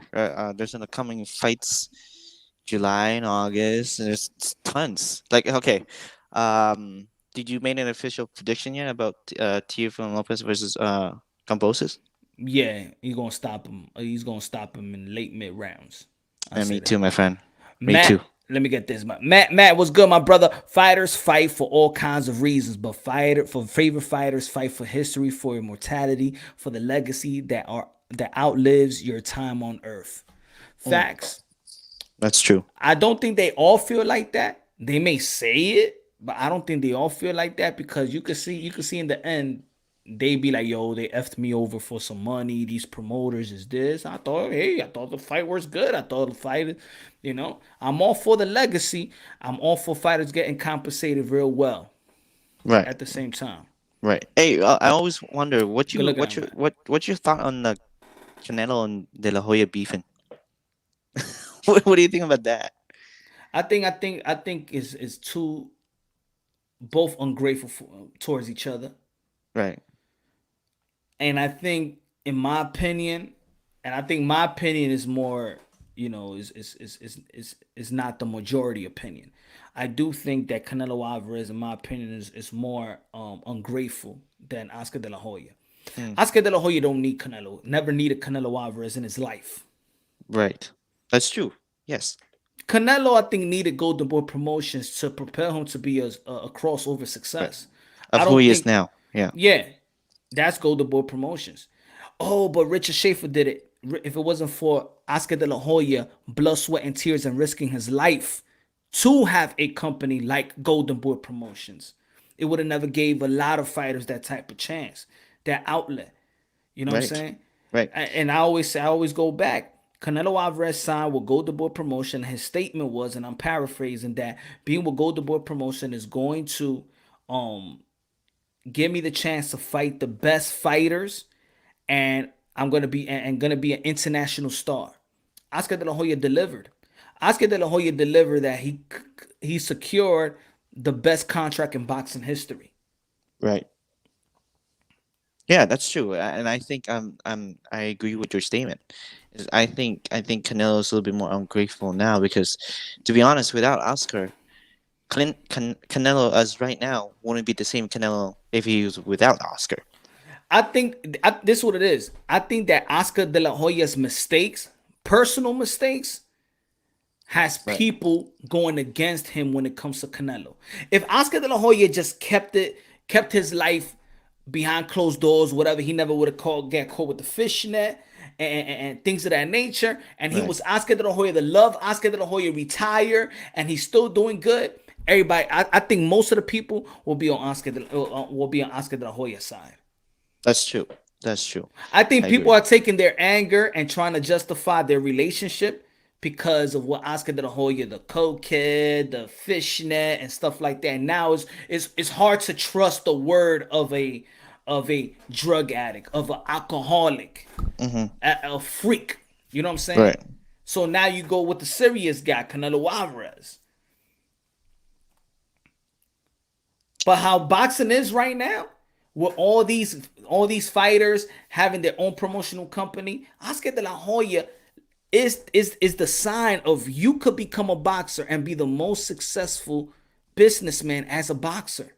Yeah, Right. there's been other promoters, but Oscar De La Hoya did it at a high level. Not only did he do it in the high level, when he got his company, he shared his company with Bernard Hopkins, with Shane Mosley, with Ricky Hatton. It was that was the fighters, the promotional company for fighters. Remember, people around boxing didn't want Oscar De La Hoya. Those other heads, those other mafioso type of people around boxing, they didn't want this fighter. Remember, fighters are supposed to be stupid in their eyes. Right. He mastered their game. Eddie Hearn was born and raised to do what he's doing right now. He That's is true. molded to be who he is. Bob Arum been doing this for 50 plus years. Oscar De La Hoya, a fighter, and people right now, for how many years you've been hearing, oh, Golden Boy Promotion is dead. Golden Boy, why you want Golden Boy Promotion to be dead? Rather, this is me as a fighter. I don't give a damn what anybody say. This is me as a fighter. Is no promoter in boxing gonna understand me more than Oscar De La Hoya? Yeah, that's true because he's a fighter. He's a fighter. He's a fighter, and he mastered the art in and out the ring. Right. Right. Because there's no like. Do you think Eddie Hearn would actually understand what a fighter goes through? No. He could understand because he's been around boxing all his life, but he can't understand my sacrifice, my mentality. He can't understand me like Oscar De La Hoya. He cannot understand me like Bernard Hopkins. Right. See, he can't. As a young fighter, as a young fighter, and I'm signed to Golden Boy Promotion, and I have Bernard Hopkins, and I have Oscar De La Hoya. They've been through the business. Okay, you might not like Oscar De La Hoya, you might not like his shenanigans, but isn't Bernard Hopkins highly respected as an honorable man? Yeah, absolutely. Right. You know what I'm saying? So like as a fighter, if I was a coming up fighter, I would sign to Golden Boy because the promotion, the brand itself, is big in boxing. It's like one of the either like top rank or Golden Boy, right? You don't really hear like the PBC side. as much, or like other boxing promoters, and it's hard to have boxing promoters in the business. There's a lot of people who went out of the business, right? You got like Jay-Z, 50 Cent. They didn't have successful boxing promotion business, right? It's Yeah. hard. It's funny. It's funny. Did Oscar De La Hoya use people or did they use him? Did they use him? Because let's not forget, Al Heyman used to work with Golden Boy Promotions. Yeah. I feel, this is my opinion, that Al Heyman working with Golden Boy Promotion, Oscar De La Hoya, because around that time he still was relevant, has a lot of fans, has a lot of respect, opened the doors for other fighters to trust a Al Heyman. If Al Heyman just would have came and said, I got PBC and I'm a manager. Nah. He had to work with somebody for other fighters to respect, okay, oh, yo, Andre Berto, that Andre Berto has another boxing friend. Yo, you could trust this guy. He's doing right by me. Oh, but you working, but what's letting you in the door is the platform of Golden Boy Promotions. Right. Yeah, that's true. That's yeah. I get what you're saying now. I do. I think. See, I don't think most people understand that. My fault to cut you off. Another thing. People give credit to Eddie Hearn for saying, and I've said it before, right? Oh, Eddie Hearn is cool because he doesn't need to have his fighters under him. He becomes partners with him. Almost like if he's like the first guy that you could have your own promotional company and he could do business with you and you could be partners with Eddie Hearn, like Triple G, like Canelo Alvarez, like Devin Haney. Didn't Miguel Cotto was partners with Golden Boy Promotions? He let Cotto do his thing. Didn't Manny Pacquiao Promotions, when he fought Lucas Matisse, didn't he let him do his thing? Didn't Golden Boy Promotions and Mayweather Promotion let him do his thing? Yep, they worked together for the Pacquiao fight either. So think about it. Was Oscar De La Hoya the first one to be like, you know what? Let's partner up as a promotion. If you a fighter, you got your own promotional company, we're partner up together. You don't need to be under me. Let's get money together. Yeah, he's the first. Yeah, that is true. That is so true. And honestly, I think like it's a mindset. If you're a fighter right now, which promotion would you go to? I would go say Golden. I would still say Golden Boy, because the way they promoted themselves, and they're big promotion now.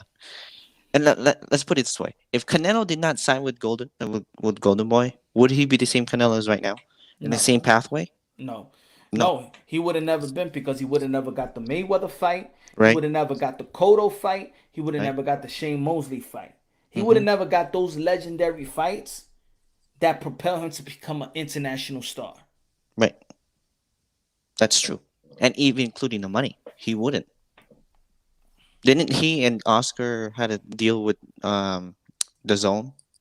And Oscar was right there, right? Yeah. Now, did Oscar De La Hoya, did he do everything perfect? What promotional company did everything perfect? There's a lot of fighters that hate Bob Arum, but there's a lot of fighters that's happy with Bob Arum. That's true.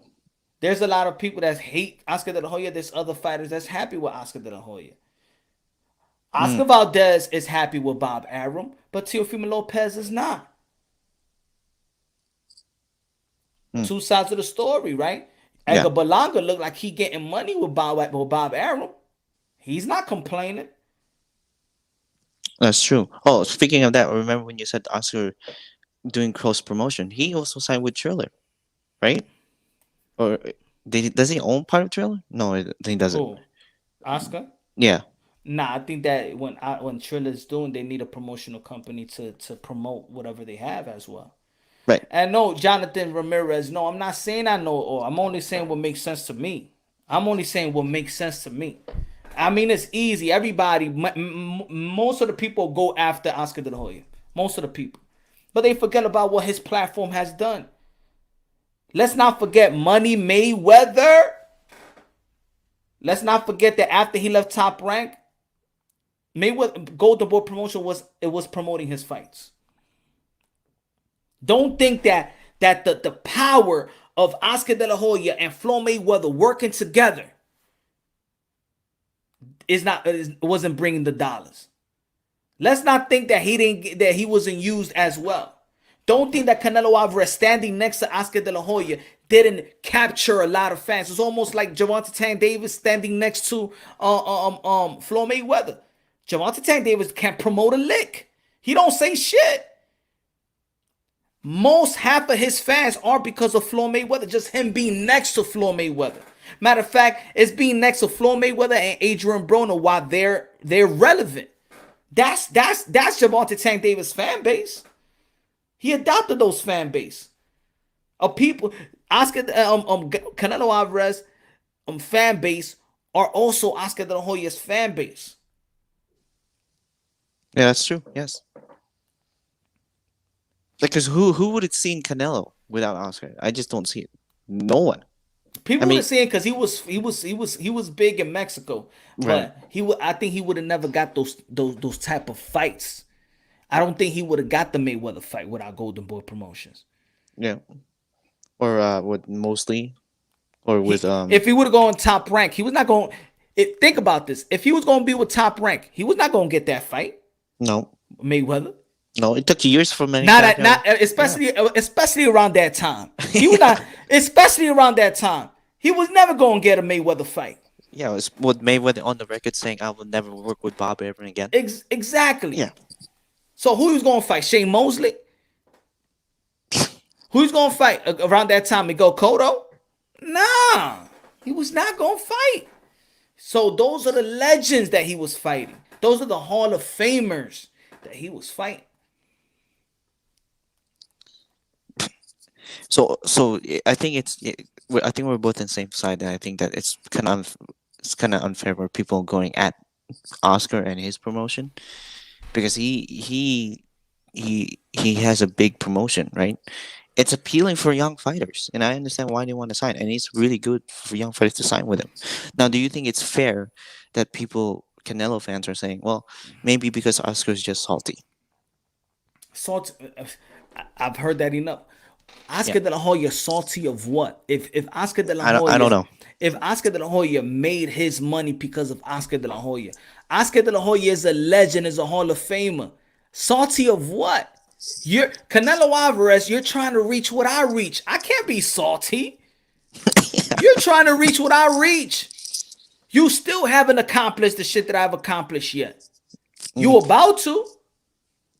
Right. You about to. You heading that route. Right. But here's what I argue. I don't think Canelo will be the biggest star as Oscar when Oscar was like the golden boy as a fighter. I don't think he's gonna be big as Oscar. Man, Oscar De La Hoya was packing stadiums. Yeah, he was 22 years old. 22. You remember when he started fighting his idol? I forgot his name. Chavez Senior. Remember when they hated Oscar? Mm-hmm. When he beat the senior? Yeah. They hated him. They said he wasn't real Mexican because he was fighting his idol. Yeah. One foot out the door, Oscar hates Floyd, and I think it's the other way around. Floyd hates Oscar. It's the other way around. If people follow Floyd Mayweather, he always was talking shit about Oscar since 1997. Since 1997, when Oscar De La Hoya didn't know who Floyd was talking shit about Oscar De La Hoya. Oscar De La Hoya never hated Floyd. If Oscar De La Hoya hated Floyd, why he was promoting his fights? You didn't hate Floyd. The problem is, if people know the story, Floyd Mayweather hated Oscar. Remember, Floyd Mayweather kicked his father out the house. Oscar De La Hoya picked him up. Oscar De La Hoya bought Senior his home and his car, made him his trainer. Mayweather didn't want his father to train Oscar De La Hoya. But at the time, Senior wanted to train his son, but Mayweather didn't want to put his son as lead trainer. So Senior was like, what you want me to do? That's true. And remember when Oscar and Floyd were fighting, and they asked Floyd Senior who won. Yeah, but I know. Yeah, he said Oscar De La Hoya won the fight. Yeah, exactly. But I'm saying even before that, that was the problem. So think about it. So you try to teach your father a lesson. That's what Floyd Mayweather tried to do. Teach his father a lesson. Kick his father out the house. Right? What's good, General? Kicked his father out the house. Here comes Oscar de la Hoya. Picks his pops up. Makes Senior $1 million trainer. This is why Senior loved Oscar de la Hoya. And think about it. Yo, I don't think that, I think Floyd is bitter about that ever since. You should have made your father $1 million trainer first. Yeah, he's $1 million trainer now. Right. Oscar de la Hoya made him. Right. Do you think Floyd was a little bit more bitter when Floyd Senior and Oscar were getting so much a long way better when they were like in fights? Yeah, I think it would. I think Junior looked more jealous. Of course, he was teaching him what he taught his son. Yeah. And then it's Oscar de la Hoya. It's Oscar de la Hoya, and then his father on top of the world with Oscar de la Hoya, and Floyd Mayweather been trying to reach the Oscar de la Hoya status. You don't think that hurt Floyd? That's why he's always bitter. He's always gonna be bitter with Hoya. Right. He's always gonna be bitter with Hoya. Right. But who made money make? Oscar did. If you get Yeah. I'm not gonna say that. Of course, Money made. He got the skills and talent, but who gave him the opportunities? See, that's what people don't know about. That's why I'm be like people bitter. Bitter about what? Bitter about what? What would Oscar de la Hoya actually be bitter of? I mean, think about it. He's even loved more than Floyd. I don't know, not now, but we know that Oscar de la Hoya was loved. Yeah, he was hated for certain people when he beat Chavez, because of course that's Chavez. Right. Or against Vargas. And he was like, I think he was like the superhero on that one when he was against Vargas. Put it this way. Till this day, nobody has. Well, Floyd, see, the difference between Floyd bringing out crowds is people hate Floyd. People want to see him lose. Yeah. Oscar de la Hoya, you wanted to see him perform. He was exciting to watch. Right. That's the difference. People want to see Manny Pacquiao fight. That's why you buy your ticket. They're not buying their ticket to see Manny Pacquiao lose. No, they buy their ticket because they know that he's gonna be exciting to watch, that he's gonna wow you. He's gonna give you that, oh my God. They pay money to see Mike Tyson fight. They want to be excited. They pay money to see Roy Jones Jr. fight. They want to be excited. They pay money to Floyd Mayweather to see him lose. Yeah, he's getting money, but you're not going out there to, oh my God, I'm paying money because Floyd Mayweather excites me. No. Not that style. Back then, yes, Pretty Boy Floyd. That was my guy, Pretty Boy Floyd.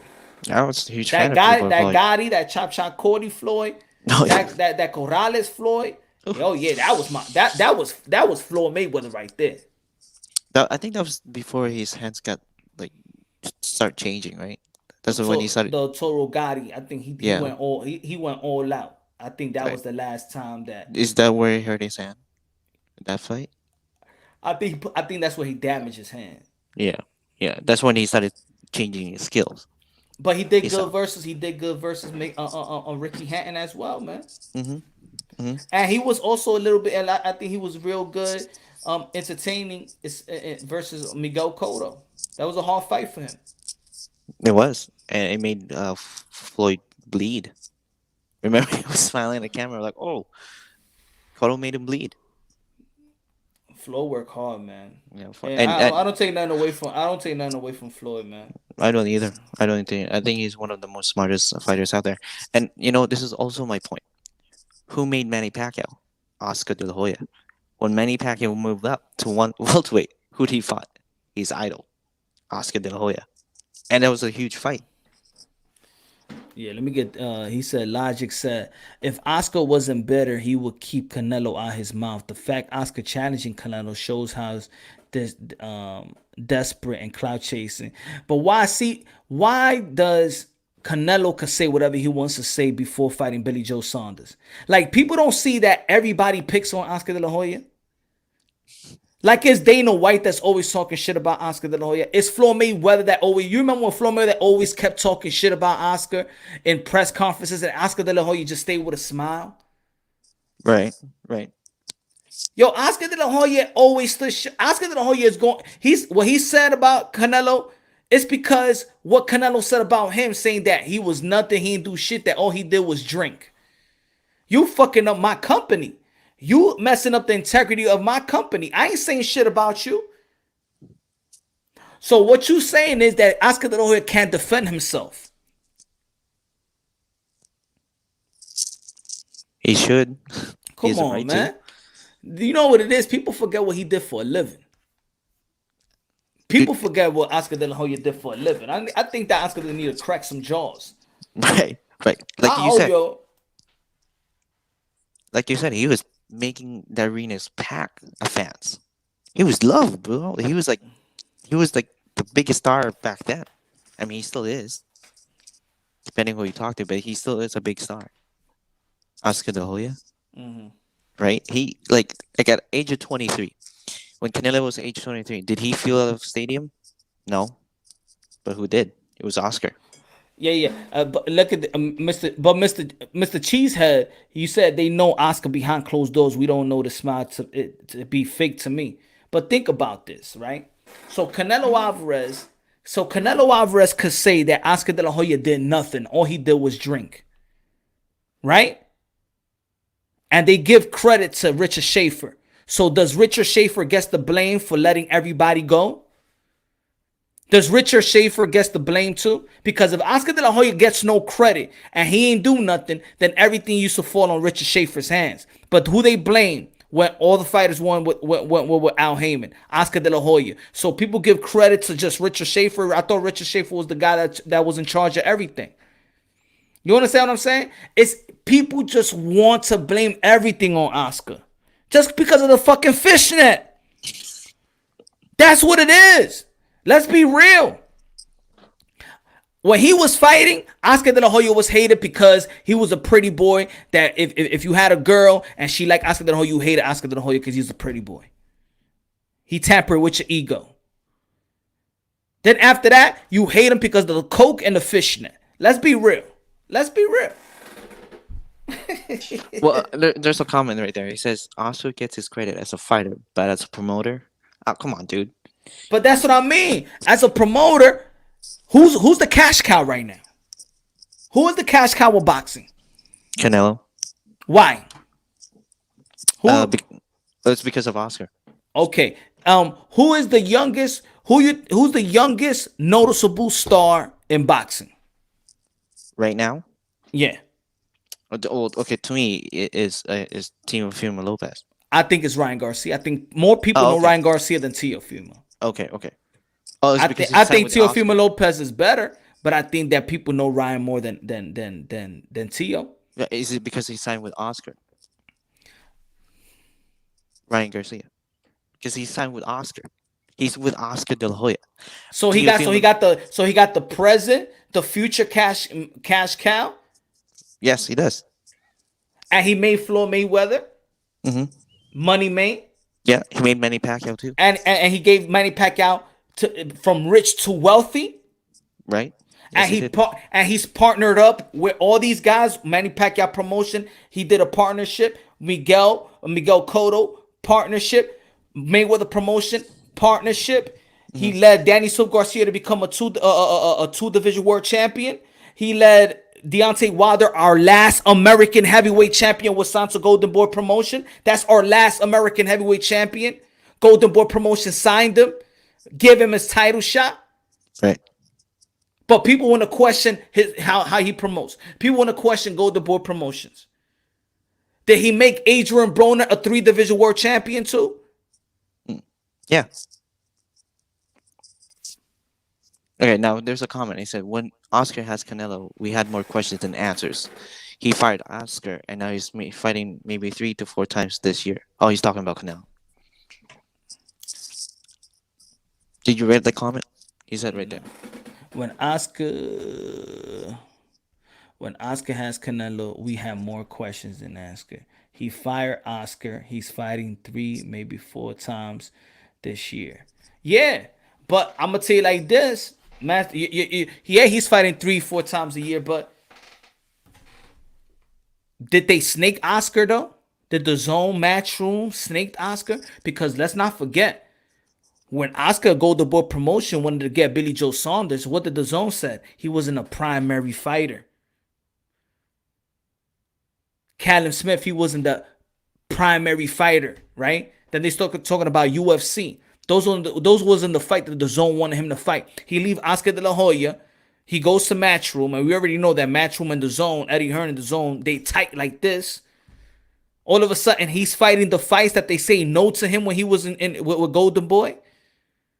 Come on, man. They snaked him out that deal too, man. They helped him. They helped Canelo Alvarez. Let's keep this is my analogy on Canelo Alvarez and that situation. Canelo Alvarez signed a long-term deal, an 11-fight deal with with Golden Boy Promotions.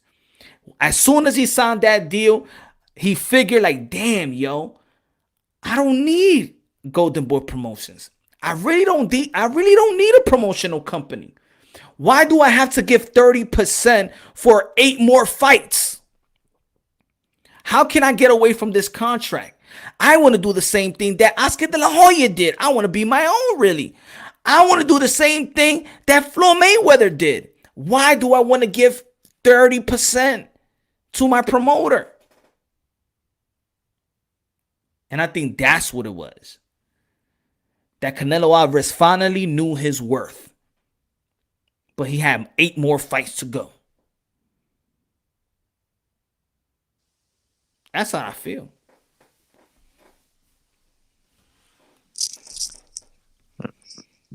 Out of everything you were pointing out, this is what Bauman said. Canelo was still being respected for what he was doing with Golden Boy Promotions. It wasn't until Canelo turned out against him that everyone started dishing. Well, yeah, that's true. Yeah, that's true. Yeah. That's true. It's because it's easy to hate him because of his personal thing. So if Canelo Alvarez is dissing Oscar De La Hoya, at this time, it's easy to pick on Oscar De La Hoya. It's so easy to pick on Oscar De La Hoya that he can't even have 2 drinks and feel nice like everybody in this world can.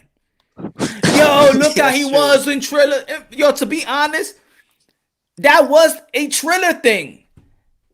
Even Ryan Kavanaugh was good with Oscar being like that. He wasn't supposed to be working. He was having a good time, just like everybody else have a good time watching boxing. Why Oscar De La Hoya can't have a couple drinks too?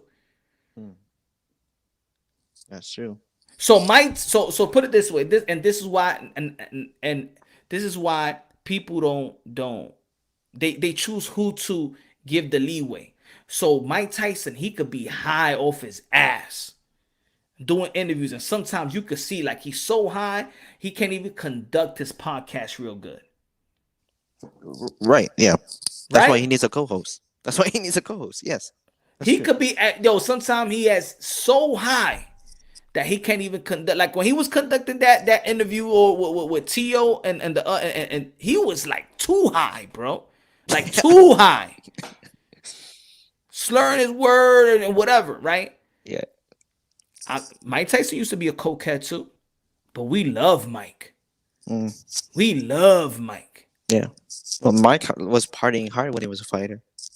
But we talked about that. Sugar Ray Leonard was on coke too, right? But Manny Pacquiao was high as well. Nobody knew that. What's his name? Julio Cesar Chavez was on coke too. Everybody was on coke, but when it comes to Oscar De La Hoya, oh no. He can't even get a little drink. Oscar De La Hoya can't even feel nice because people hate Oscar De La Hoya for a certain reason. He had the goody. He was like the Kobe, right? That had the good image. Kobe before the rape allegation type. Yeah. So now, if Oscar De La Hoya even says a curse, I'm telling you, people hate Oscar. People hate Oscar. So now when Floyd says something, everybody gonna pick. I think that's the only time people love Floyd, when he goes after Oscar. You're probably right. Like I don't. So I just don't understand when people say Oscar. He has a business mindset as much as Floyd does. As a matter of fact, I think he has more business mindset He has a than more Floyd. business. He has a more business because for Floyd it's for himself. Right. See, for Floyd it's for himself. He's a good business mind for himself, but for others, nah. Let's not forget a lot of Golden Boy Promotions had Paulie, Mm-hmm. Kodo, Mm-hmm. the Charlos, one of the Charlos, right? Right. Ryan Garcia. Ryan, Canelo, Trout, Amir Khan, Lucas Matisse, Diego Chavez. Mm-hmm. Man, Golden Boy Promotion had a lot of fighters. And this is just Oscar de la Hoya. He Right. changed the game, bro. He was changing the game. Right now, because fighters got their own promotional deal. That's Oscar de la Hoya, bro. He started it. He's a trailblazer, man. And all he get is hate. All he I don't get know is what to hate. tell you, man. I don't know what to tell you. I don't know why. Everybody has to hate somebody for some reason. It's Sometimes- the fishnet. It's the Yeah. fishnet. Like you were It's a right. fishnet. You're right. If he did not get caught with those, would he get the same hit as now? No, he wouldn't. He wouldn't, right? If he wasn't caught with those stuff, like you said, and if he was behind closed doors and those stuff, he wouldn't be hated right now. If he didn't have the good, great image type, I think that's why he's on coke. That's why he was on coke. Because he couldn't keep that image. That's the fake Oscar. The real Oscar is the guy that we saw in Triller. The cool Oscar, the one that he could take a drink. He was saying the way he was commenting that fight. That was funny. That was Oscar. That's Right. the real Oscar. The goody two shoes, nah, that's a headache right there. That's a headache. You see LeBron James? That's a headache.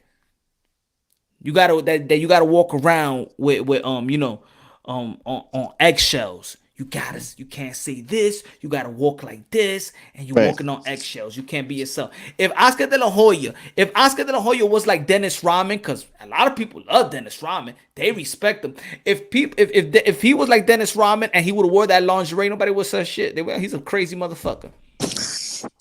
Or Ron Artest or Metal World Peace. You know how crazy that He's a- guy is. Yeah, it's crazy. He's Yeah. crazy. But people are okay with it because that's him. Exactly. That's why Mike Tyson could do a tattoo on his face and be like, "That's cool." All right, we expect some crazy shit from Mike Tyson. The thing with Oscar de la Hoya, we ain't expect no crazy shit. It's the hate, my friend. It's the hate. It's always been the hate. Which I don't understand why. You know, I mean, it's happening to Teofimo Lopez right now. They're hating on him.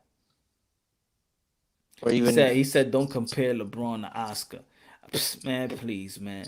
You don't know. Just like my boy Mr. Cheese said, you don't know what goes down. You know when the lights ain't on.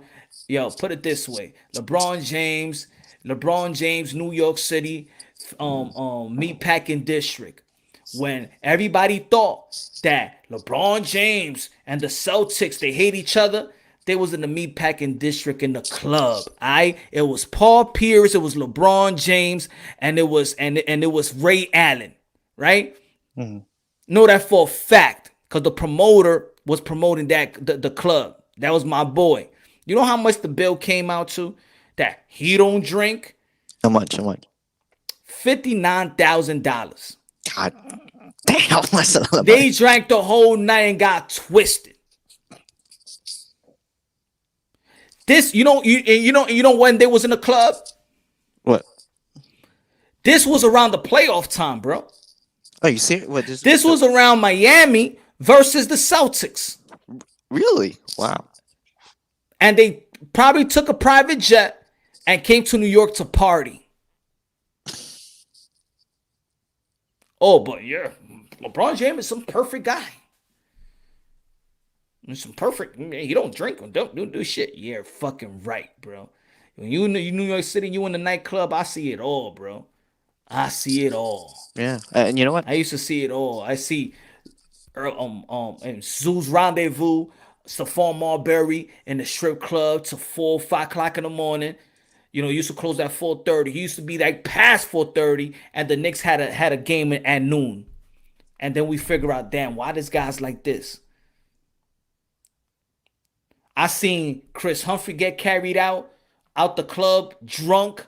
I saw Richard Jefferson carried out the club drunk, carried out. And the Knicks was playing the Spurs at 1 p.m. Came out of drunk, really? Damn. It's crazy. And let me add one more person. Let me add one more person. When Manny Pacquiao was coming up, he was at the club. Right? Mm-hmm. He was at the club. He was actually had girls all over him. Before he was born again Christian and those stuff. But he had problems too, man. He was a gambler too. Nobody want to talk about that. Yeah. They said LeBron doesn't cheat on his wife. Yeah, sure. Come on, man. Like, how much is LeBron's worth? How much is LeBron's worth right now? Yeah. He probably got to the point where he got tired of cheating, and maybe at this stage of his life, it's 30. Please, man. Please. There's no way he didn't cheat. Come on, dude. It's LeBron James. He's like the most famous guy on earth. Hell you don't yeah, think? I'm snitching all of them. Fuck it. To the yeah, I gotta put everything in perspective. Yeah, people think that all these dudes be partying, bro. They living the life, man. And the wifeys know it. Alright, their wifeys know. It's probably an open The relationship. only crazy wife was what's this basketball player? Chris Bosh. Chrissy, damn. He used to play with the Sacramento. They used to she used to travel with him everywhere. Oh. LeBron is smart. But a lot of these athletes is protected, bro. Put it this way. In New York, you see how A-Rod, Alex Rodriguez used to get Jackie Christie, she used to follow him all over the place. Doug Christie, exactly, yeah. Mm-hmm. You know the image that Alex Rodriguez had, like he's the bad image and he's all of that, you know. Yeah, A-Rod, yeah. You know who's that guy behind closed doors? Derek Jeter. Really? Derek Jeter. Derek Jeter What? was Derek Jeter was the escort king. Oh, so it was like they flipped it back. He was the okay. Yeah, I said it. Escort king. I'm writing in the book. He was the escort king. Him and Alex Rodriguez was his best friend. They used to go out all the time. Damn. But what people don't know is, see, this is what it is, man. That's what you gotta know, people, man. Is the GOAT, Derek Jeter. I know he's the GOAT. He's been protected though. He was protected though. Because he got money. Look, Derek Jeter. What's his name? What was the owner's name? Stoudemire. Is it Steinbrenner? Steinbrenner. He loved Derek Jeter, right? Right. Steinbrenner, the guy that owns the Post or the Daily News, it was the godfather of his sons, of Hal and Hank. Right? You know what was the number one rule? You cannot speak bad about Derek Jeter. That was the rule? Holy shit. Okay. You can't say nothing about that. You can't say nothing about Derek Jeter. For Steinbrenner, that was like his son.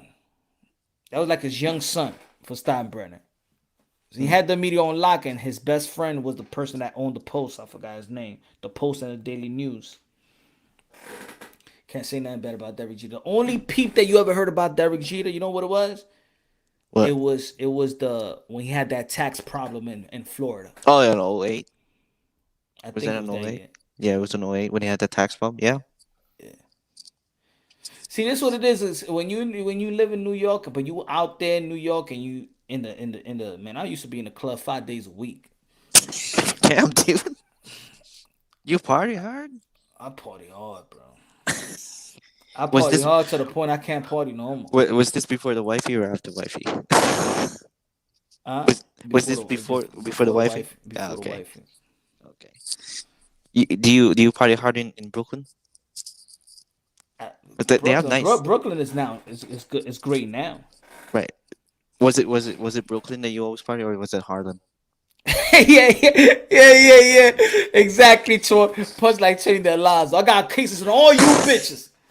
Huh? You think you can fuck with me? Yo, why you think I talk the way I talk? Hey, yo, Troy, why you think I talk the way I talk in boxing? And people be like, yo, he going after. Yo, why you talk to Bill like that? I punk cases on all you bitches.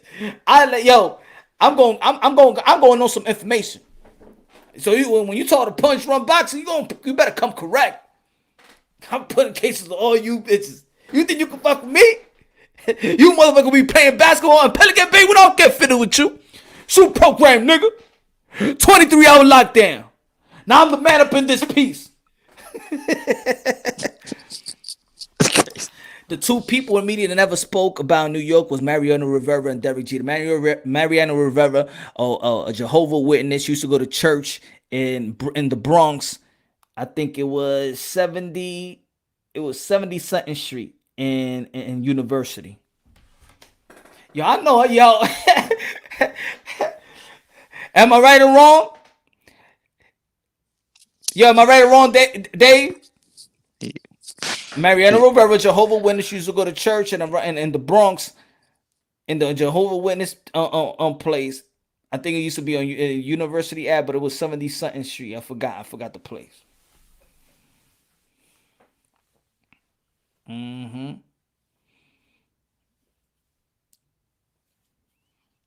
Who else I seen get carried out? This is all from New York, man. All of this units are from New York. All New York, man. You gonna get a hit put on you. They better pay me. Yo, Mr. Cheese, they better pay me now. I got some more. I'm gonna write a book. I'm just telling you what other people may know. I know other shit.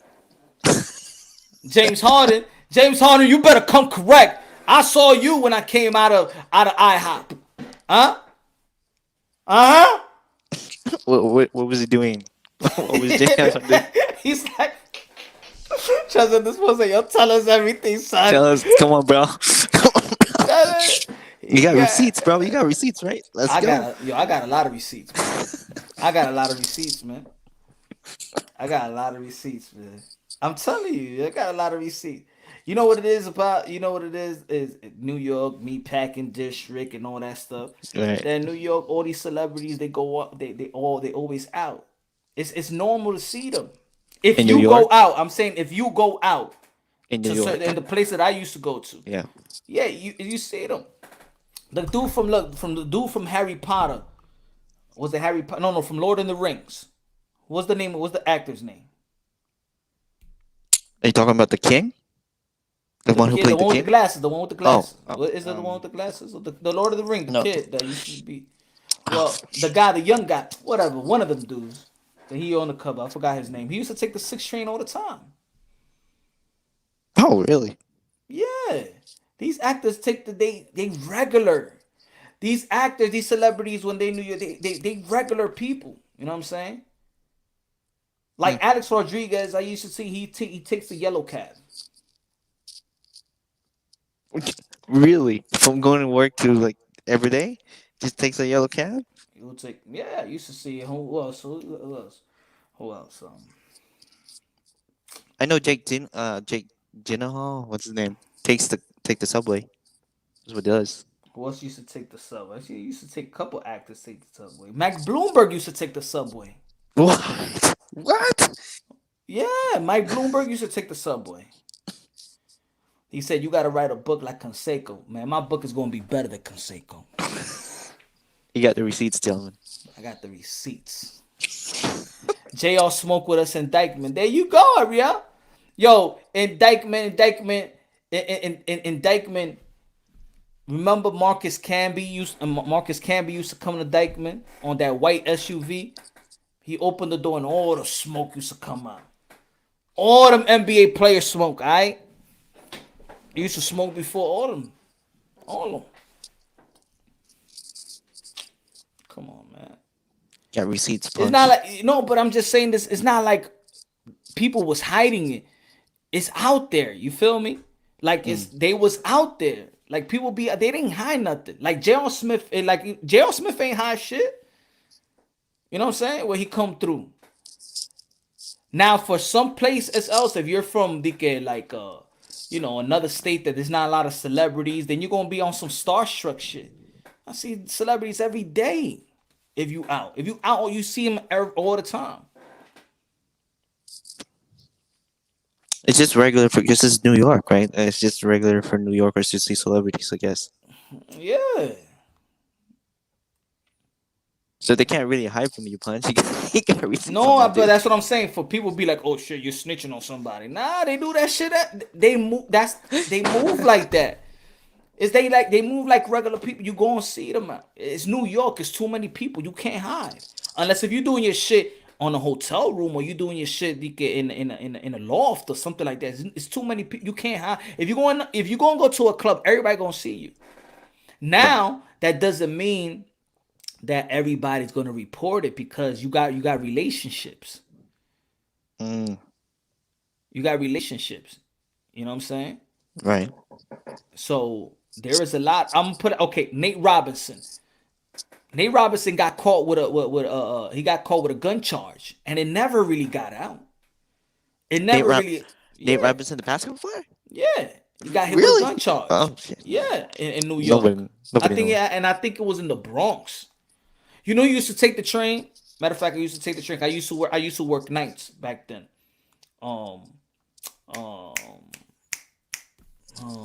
What's his name? Iman Shumpert. That's when he used to take this. After the game, he used to take the C train.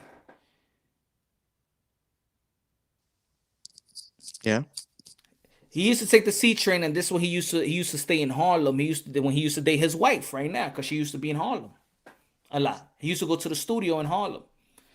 Iman Shumpert used to be in Bowery Street doing poetry. Just doing poetry. What? Really? Leonardo DiCaprio pull up in La Marina in a bike. You remember when Alex Rodriguez used to go to Dykeman Bar? They just go to local bars. I mean, yeah, it's the local bar, yeah, and Dykeman, La Marina. Everybody goes to La Marina, right? Before everybody goes to La Marina, so it's almost like, yo, you see a dude doing this, it's not. It's just everybody in the club, everybody in the spot. I ain't saying nothing. I'm not saying nothing that nobody else didn't see. Yo, you still taking the New York subway? Nah, I haven't took a subway in years, man. I drive. When's the last time you took it? To be honest, I don't remember. Dude, when I was visiting New York, I took from the. Maybe like 4 or 5 years ago. To be honest. Yeah, man. Your subway train is so crazy, dude. When I visit New York, you guys are fully packed. Never thought I'd see fully packed. All right, subway. let me see you from New. If you anybody on the chat, you from New York. Everybody know this. Let me see. It ain't no joke, cause I'm broke, real broke, real broke, real broke. It ain't no joke, cause I'm broke, real broke. What train line is that? If anybody from New York, what train line is that?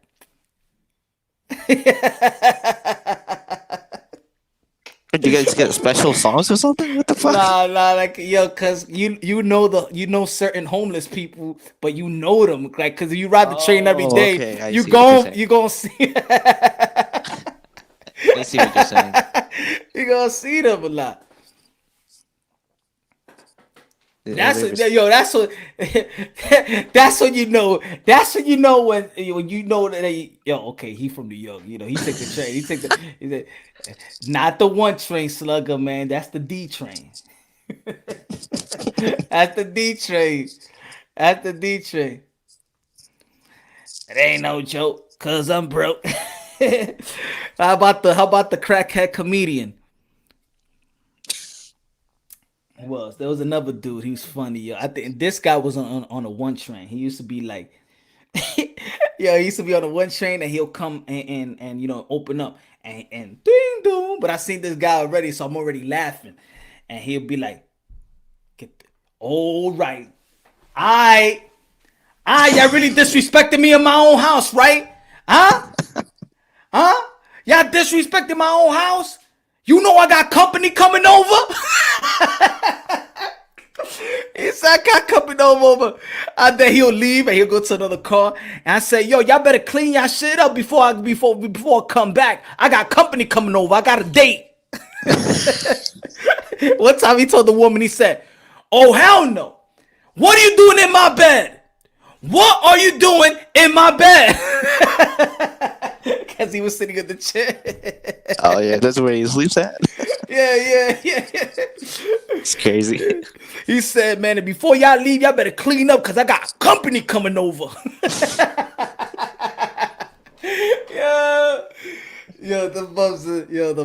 These bums are funny. They funny. No, dude, I'll be honest. New York has different vibes, man. It's just you guys have just different vibes. I can't explain it. It's just really fun to be in New York.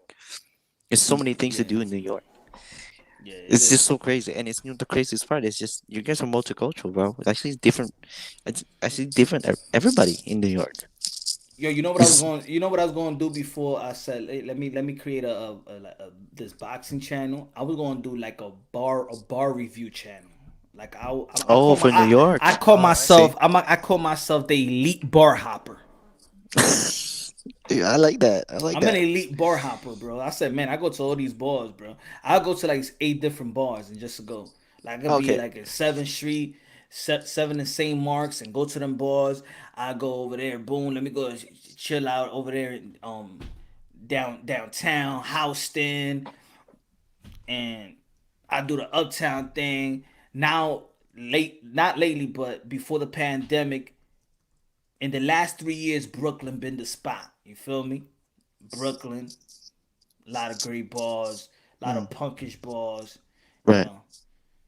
I left that hip hop scene shit. Like, should have got. It's fake, bro. Okay. The hip hop scene, the hip hop clubs, and all that shit is not like a high. You become it's like a high class stalker. Like everybody don't dance no more, so everybody became like if that they on their own rap video.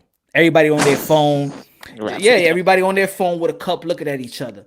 Yo, one time I seen a girl on a fucking dance floor and she's playing solitaire. I'm like, damn, you just need to look at your phone, want to act up like you're looking at your phone. Like, come on. Like, the hip hop scene is like high class stalkers, man. Everybody drinking, 2-stepping, ain't nobody dancing no more. Man, I'm a dancer. I like to dance. Then it's trash. I'd rather be in a bar. I'd rather be in a bar than what people do in the lounge now. All right. Best clubs in New York. Right now, I don't even know. You know why? Because the clubs, the name changes so much. Oh, you know, I used to like One Oak. I used to like Avenue. I used to like, of course, Marquee. My favorite club before that, Crowbar, was hot. The best club back then, I could say, shit, if anybody know, Exit. When Exit was Exit, then it changed the name to Earth, and then it changed the name to World. La Marina was cool years ago though. It was great like years ago, man. Put it that way, years ago. You know what it is? A lot of restaurants became lounges now. So it became like every restaurant became a lounge. Yeah, everybody started smoking hookah. Everybody started smoking hookah. People stopped dancing, and then it just became like a listening session, right? Let's be real. The lounges nowadays is like a listening session. Yeah, like if you had an album party, and just a listening session. That's what it is. That's what it is right now. You know what I'm saying? Every time I think about a lounge, I think of just hipsters. Just saying. Don't you agree? See, I like the rock and roll spots. I like the rock and roll spots. I like them spots that have a band. Punkish. I like rock and roll too. I like punk bars and all that. That's why I started chilling in Brooklyn more. Because they have those in Brooklyn. Yeah, because I think that even even hip hop became bougie to me, like too bougie. You know what I'm saying? Yeah. Well, Like what? I mean, it became fake. You know, this what it is. Hip hop.